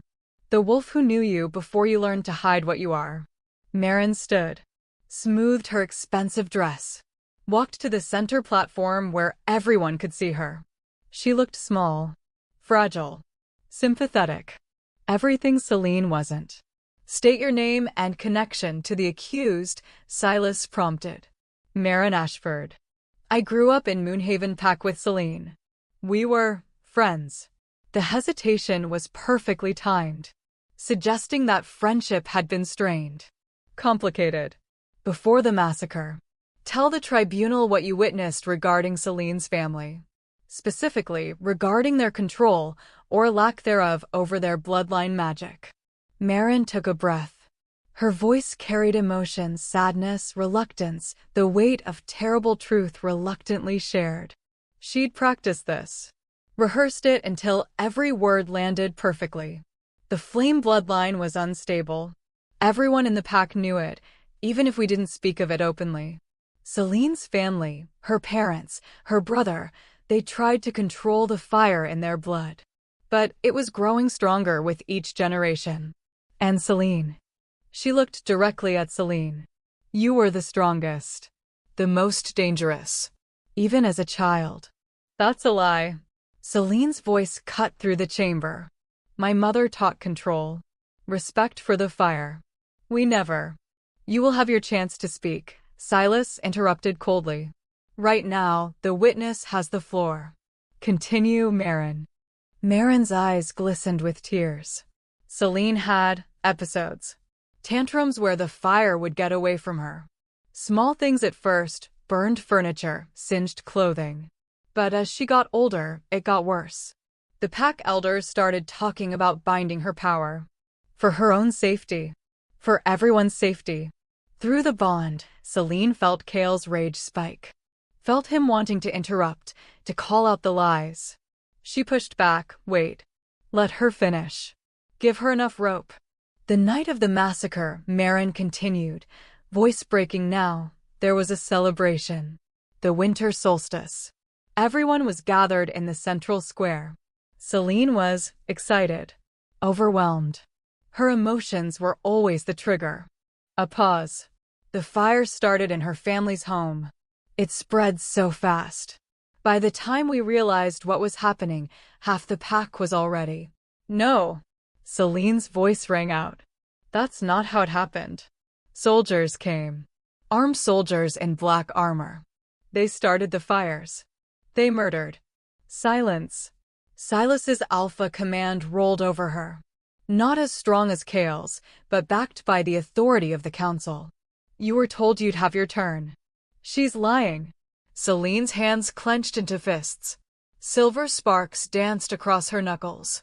The fire inside her surged, responding to emotion, to fury, to the injustice of being silenced while lies were spoken as truth. I was 11 years old. Asleep.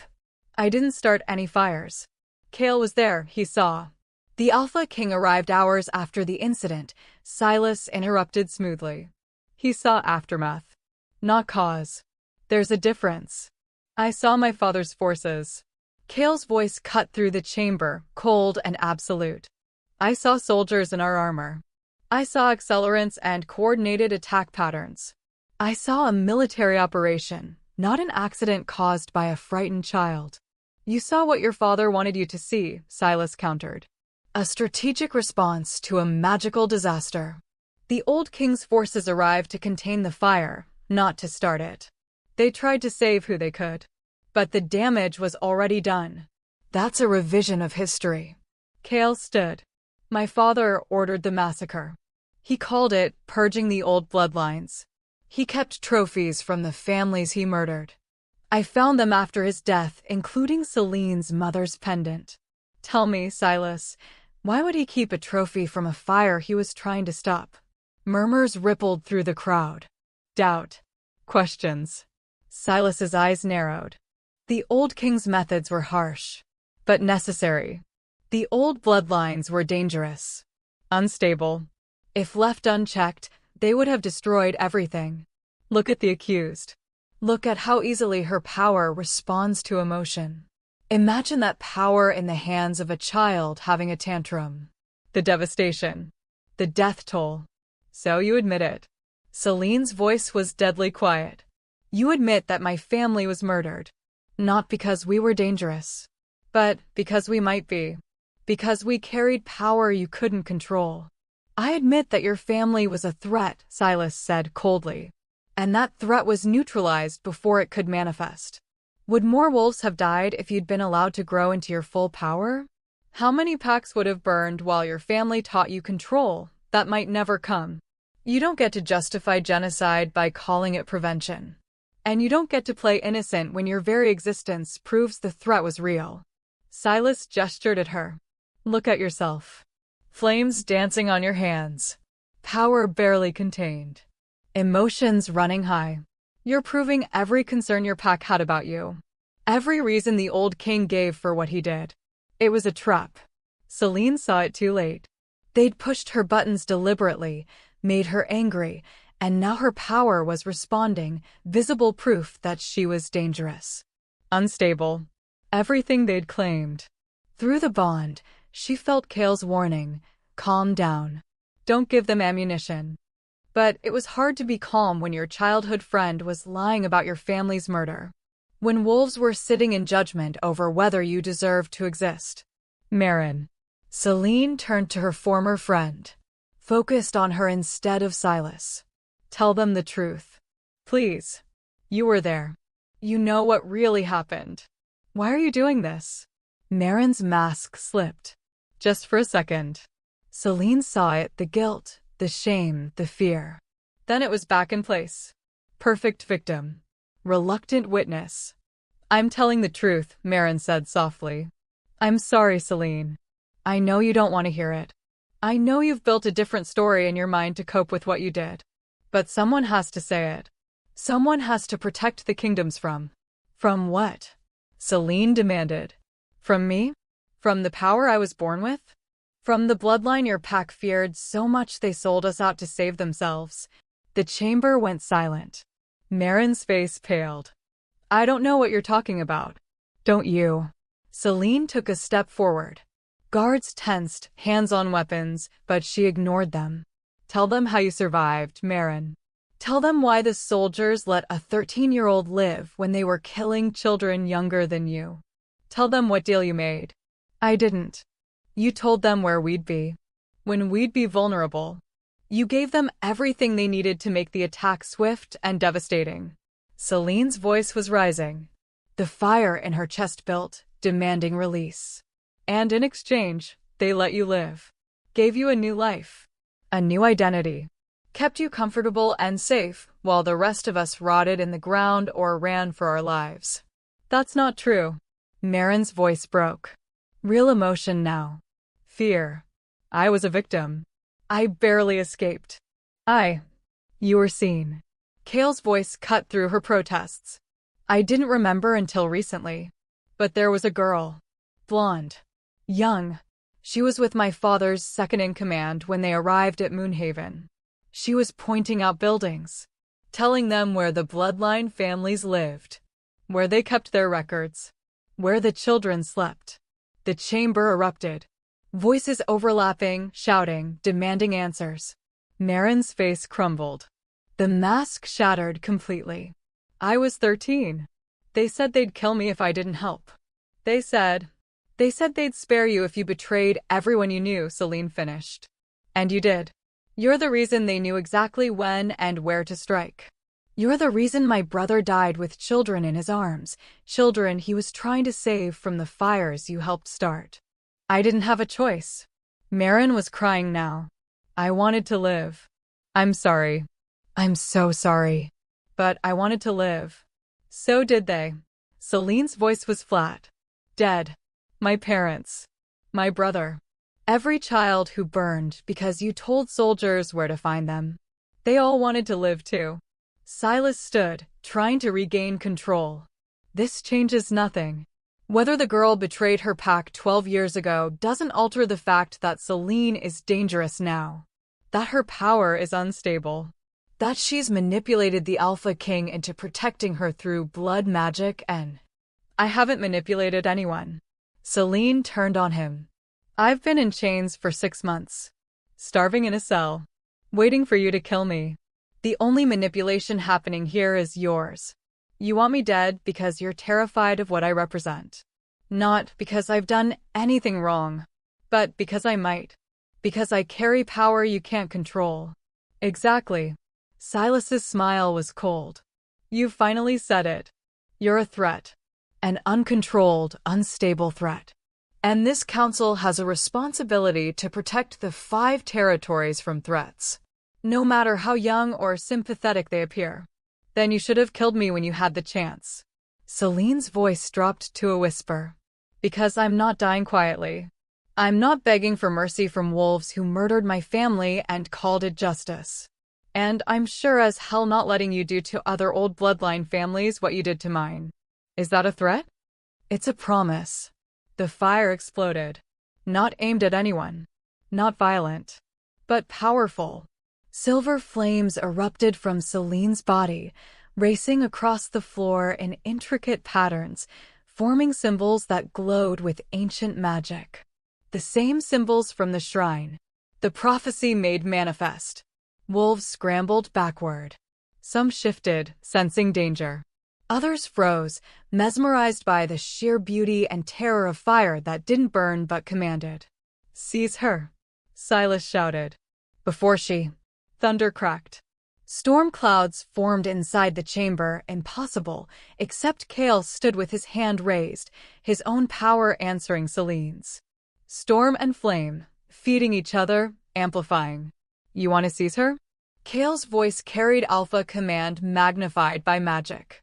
"You go through me first.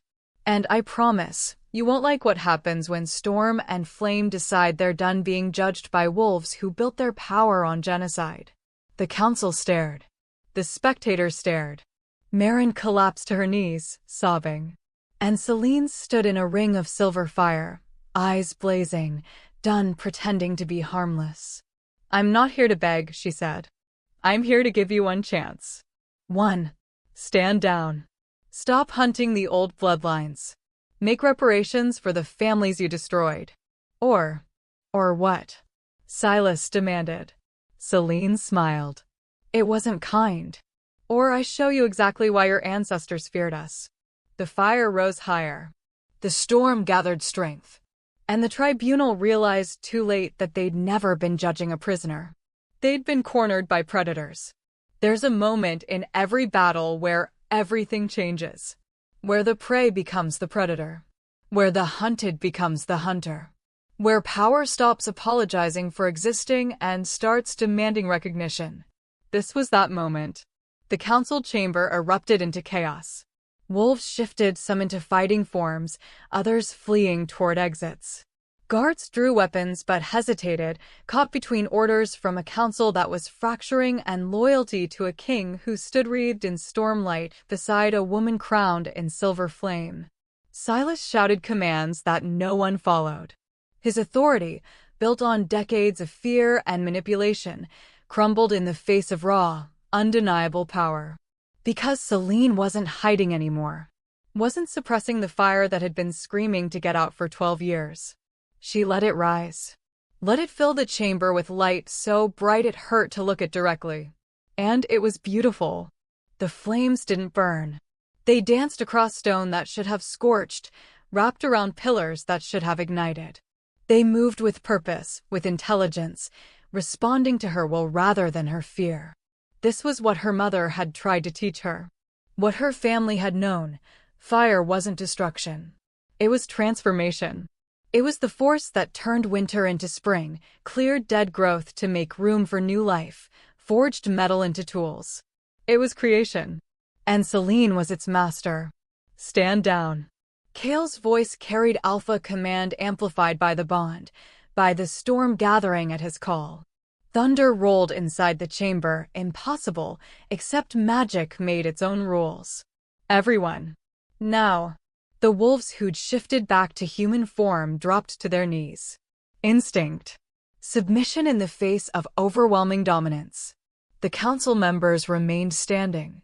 Barely. Silas's hands clenched the armrests of his chair, knuckles white, defiance and terror warring across his face. "You're proving our point," he spat. "This power, it's too much. Too dangerous. You'll destroy everything. I'll destroy what deserves destroying." Selene's voice echoed strangely, layered with something older. The ancestors in her blood, perhaps. The first wolves who'd carried this flame before kingdoms existed. The lies. The fear. The system that murdered children because they were born with gifts you couldn't control. She walked forward. The flames parted for her, creating a path through the chaos. Every wolf in the chamber tracked her movement, mesmerized and terrified in equal measure. She stopped before Maren, who was still on her knees, sobbing. "Look at me," Selene said quietly. Maren raised her tear-streaked face. "I'm sorry. I'm so sorry. I was just a child. I didn't know what else to do." "I know." And Selene did. She could feel it through the fire, through the connection to every living thing in the chamber. Maren's fear. Her guilt. Her desperate, pathetic hope that somehow she could earn forgiveness for the unforgivable. You were 13 and terrified, and you chose survival. I understand that. Hope flickered in Marin's eyes. But understanding doesn't mean forgiveness. Selene's voice hardened. You betrayed children. You sentenced families to death. And then you came here, 12 years later, and lied about it. Tried to finish what you started by turning everyone against me. Not because you believed it, but because someone paid you. They said they'd kill me if I didn't. There's always a threat. Always a reason. Always an excuse. Selene crouched down, eye level with her former friend. You had a choice, Marin. We always have a choice. And you chose wrong. Twice. What are you going to do to me? Marin's voice was small. Broken. Selene stood. Looked at the council. At Silas, who was watching this exchange with barely concealed calculation. Nothing, she said. I'm not going to kill you. I'm not going to punish you. Because that's what they expect. That's what they want, proof that old bloodline magic makes us cruel. Violent. Uncontrolled. She turned her back on Marin. You get to live. You get to carry the weight of what you've done. And you get to watch as I build something better from the ashes of what you helped destroy. She walked back to Kael's side. The flames followed, swirling around them both, storm and fire dancing together in patterns that shouldn't exist, but did. This tribunal is over, Kael announced. The charges against Selene are dismissed. Any council member who objects can challenge me directly. Right here. Right now. Silence. No one moved. I thought not. Kael's voice was cold. But understand this. The old ways are done. The systematic extermination of bloodline families ends today. We're going to find the survivors. The wolves in hiding. The ones you've been hunting for decades. And we're going to bring them home. You're destroying everything your father built, Silas said. Everything that kept the territory safe. My father built a kingdom on corpses and called it peace. Kael's storm-gray eyes were hard. I'm going to build something better. And if that scares you, if the idea of wolves with old magic living freely threatens your sense of order, then you're welcome to leave. Resign from the council. Find a territory that still believes might makes right. He paused. But if you stay, you accept the new order. Where bloodline doesn't determine worth. Where power is respected, not feared. Where no child is murdered for being born different. The weight of his words settled over the chamber like snow. One by one, council members sat down. Not in agreement. Not in support. But in acceptance that they'd lost. That the balance of power had shifted irreversibly. Silas remained standing. This isn't over. You think one display of power changes centuries of tradition? You think showing them fire makes them forget why we feared it? His voice rose. She's one wolf. There are dozens of territories. Hundreds of packs. They'll come for her. For you. For anyone who stands with the old bloodlines. And when they do, let them come. Selene's voice cut through his rant. Let every wolf who fears power they can't control come and try to take mine. Let them send armies. Hunters. Assassins. I've been running for 12 years. I'm done running. She raised her hands. The flames gathered, condensing, forming shapes in the air, phoenixes and dragons and creatures that existed only in old stories. Beautiful and terrible and absolutely captivating. This is what you feared, she said. This is what you tried to exterminate. Not because it was evil. Not because it destroyed. But because it was greater than you. Because it reminded you that there are forces in this world you can't command or control or kill. The fire creatures flew around the chamber. Wolves ducked, gasped, reached out to touch flames that felt warm but didn't burn. Fire isn't your enemy, Selene continued. Fear is. The fear that made you murder families. The fear that made you call genocide justice. The fear that makes you cling to power by destroying anything that threatens it. She pulled the flames back, gathered them into herself. I'm not here to destroy your kingdoms. I'm here to remind you that they were never yours to begin with. They belong to all of us. Every bloodline. Every wolf. And it's time you remembered that. She turned to Kael. Through the bond, she felt his pride, his relief, his absolute certainty that they'd just changed everything. We're done here, Kael said. The tribunal is dismissed. Selene is free. And any wolf who has a problem with that can take it up with me directly. He took her hand. Storm and flame, fingers intertwined, walking toward the chamber doors. The crowd parted. No one dared stand in their way. But as they reached the exit, a voice called out. Young. Uncertain. Wait. Selene turned. A girl, maybe 15, with auburn hair and eyes that glowed faintly amber, stood near the back of the chamber. Her hands trembled, but she held her ground. Are you really going to find the others? The girl asked. The old Bloodline families in hiding? Yes, Selene said. Every one of them. Even the ones who've been hiding so long they forgot what they are? Especially them. The girl took a breath, raised her hands. Fire, not silver like Selene's, but gold and bright, danced across her palms. I've been hiding for 7 years, she whispered. Ever since they killed my mother for having flame in her blood. I've been alone. Afraid. Pretending I was normal. Tears streamed down her face. I thought I was the last one. I thought. You're not alone. Selene crossed back to her. Knelt down. You're never going to be alone again. I promise you that. The girl sobbed. Threw her arms around Selene. And her fire, wild, untrained, desperate, reached out to Selene's, seeking anchor, seeking home. Selene held her. Let her cry. Let her flame dance with hers, teaching without words, showing this terrified child that fire wasn't something to fear. Other wolves stepped forward, hesitantly at first, then with growing confidence. An old male with gray hair and eyes that carried shadows. My family was Earth Bloodline. I've been hiding for 40 years. A young woman with silver markings on her skin. Water Bloodline. I watched them drown my sister. I've been pretending ever since. More voices. More wolves. More survivors stepping out of shadows they'd been hiding in for years, decades, lifetimes. They'd been there all along. In the crowd. In the territories. Living silent, invisible lives, waiting for someone to tell them it was safe to be seen. Selene looked at them. At these wolves who'd survived by becoming invisible. By suppressing everything that made them unique. At these wolves who'd been waiting for permission to exist. No more hiding, she said. No more pretending. No more letting fear make you small.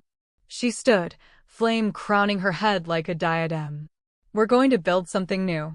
A place where bloodline is honored, not hidden. Where power is taught, not suppressed. Where no one has to choose between being themselves and being safe. And anyone who doesn't like it, Kael added, storm clouds swirling around his shoulders, will answer to us. The survivors, dozens of them, stepping forward from the crowd, knelt. Not in submission. In recognition. In gratitude. In hope. Silas stared at the scene unfolding before him. At his carefully constructed order crumbling. At wolves he'd spent years hunting now standing openly in his council chamber. This is madness, he breathed. You're inviting chaos. War. Destruction. We're inviting change. Selene met his eyes. And yes, it will be uncomfortable. Difficult. Some wolves will fight it. But that doesn't make it wrong. It makes it necessary.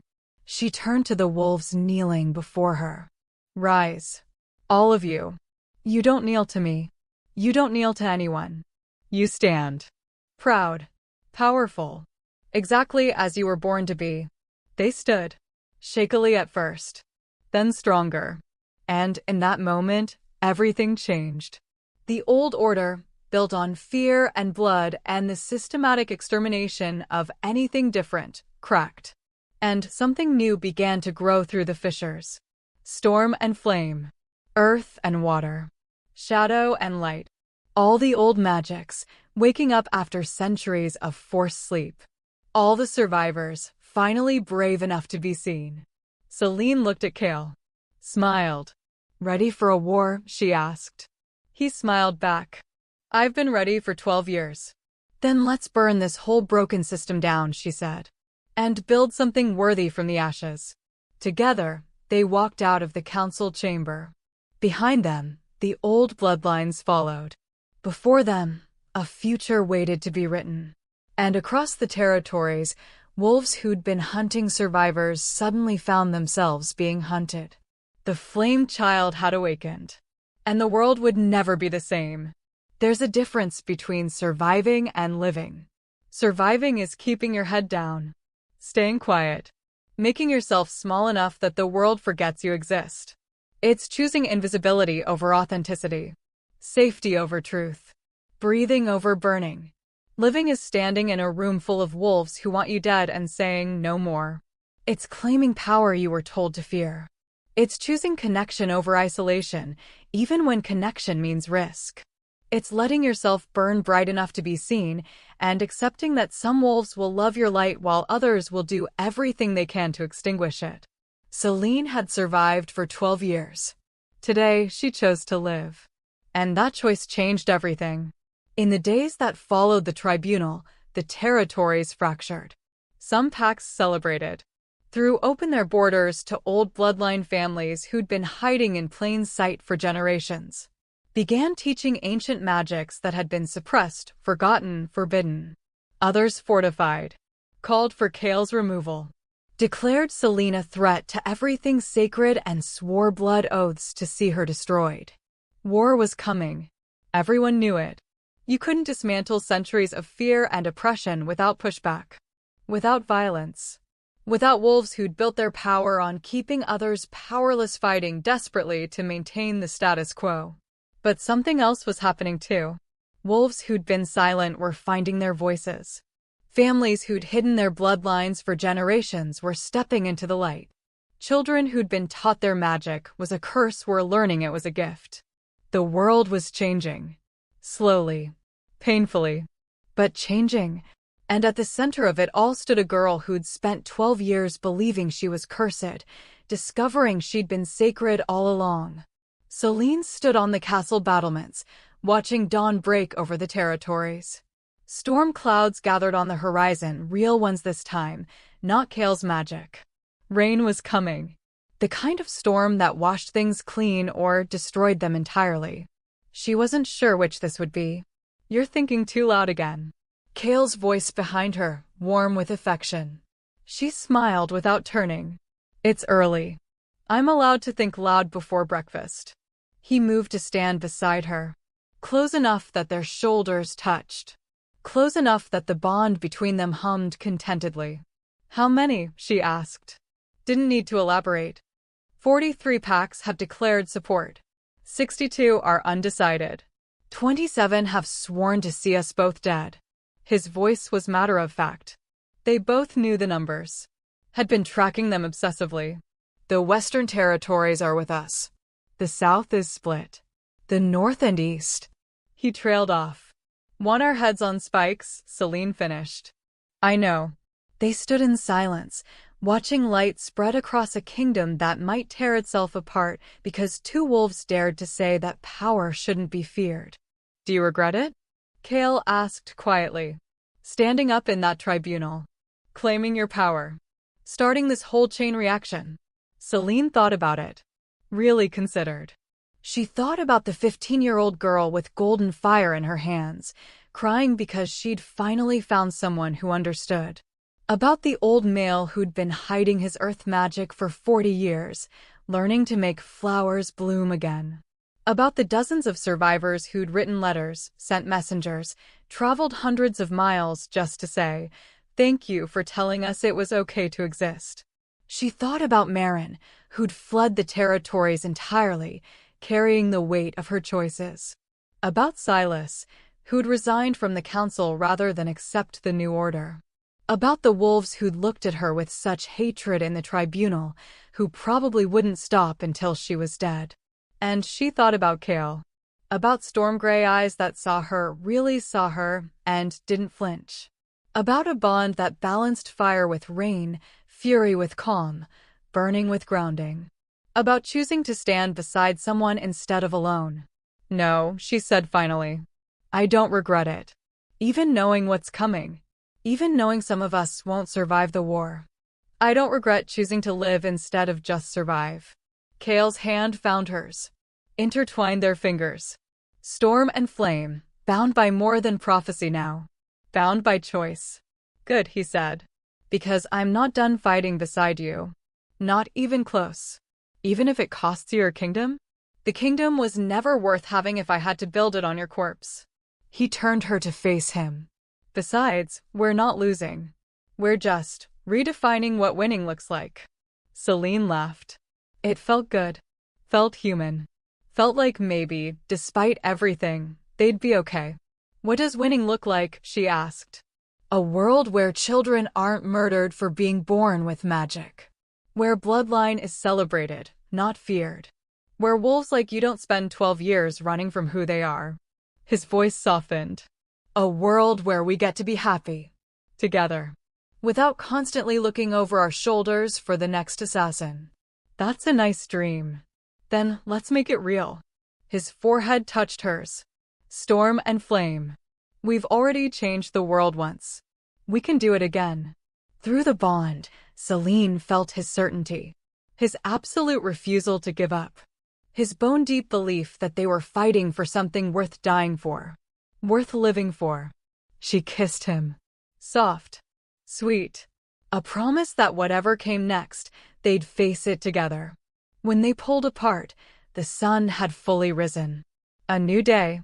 A new beginning. Or maybe just another battle in a war that would take years to win. Either way, Selene was ready. She was done apologizing for the fire in her blood. Done hiding what she was to make others comfortable. Done choosing survival when she could choose to burn bright and beautiful and free. The storm clouds rolled closer. Thunder rumbled in the distance. Rain was coming. War was coming. Change was coming.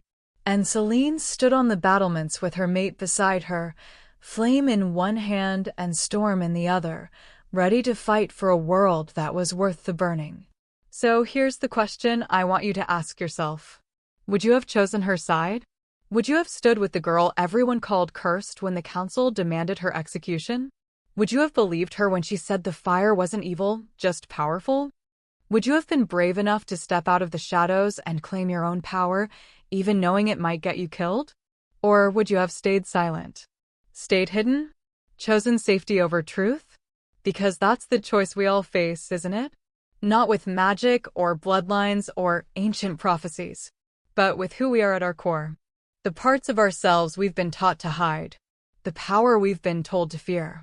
The authentic truth that makes us different, strange, too much. We can spend our lives making ourselves small. Apologizing for existing. Hiding the parts of us that burn too bright. Or we can stand up and say, this is who I am. This is my fire. And I'm not dimming it for anyone. Selene chose to burn. Kael chose to stand beside her. And together, they changed the world. What will you choose? If this story lit something inside you, if you felt Selene's rage and hope and desperate need to be seen, then you're exactly where you're meant to be. Here at Emmy Romance Collections, we don't tell easy tales. We don't do simple romances where everything works out perfectly. We tell stories about wolves who choose to burn instead of hide. About mates who stand beside each other through fire and storm. About love that's complicated and fierce and worth fighting for. We tell stories about claiming power you were taught to fear. About standing up when the world tells you to kneel. About choosing to live, really live, even when survival would be easier. If that's the kind of story you need in your life, hit that subscribe button. Turn on notifications. Because this is just the beginning.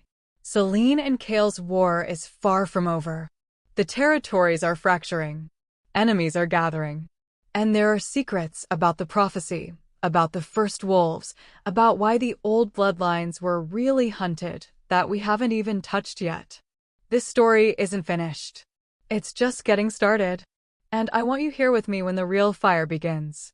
So subscribe to Emmy Romance Collections. Join the pack. Become part of a community that believes love is complicated, power is sacred, and sometimes the hardest person to believe in is yourself. Because here, we tell tales that burn. And we're just getting started. The flame child awakened. The Storm King stood beside her. And the world learned what happens when you try to chain fire. It doesn't break. It transforms everything.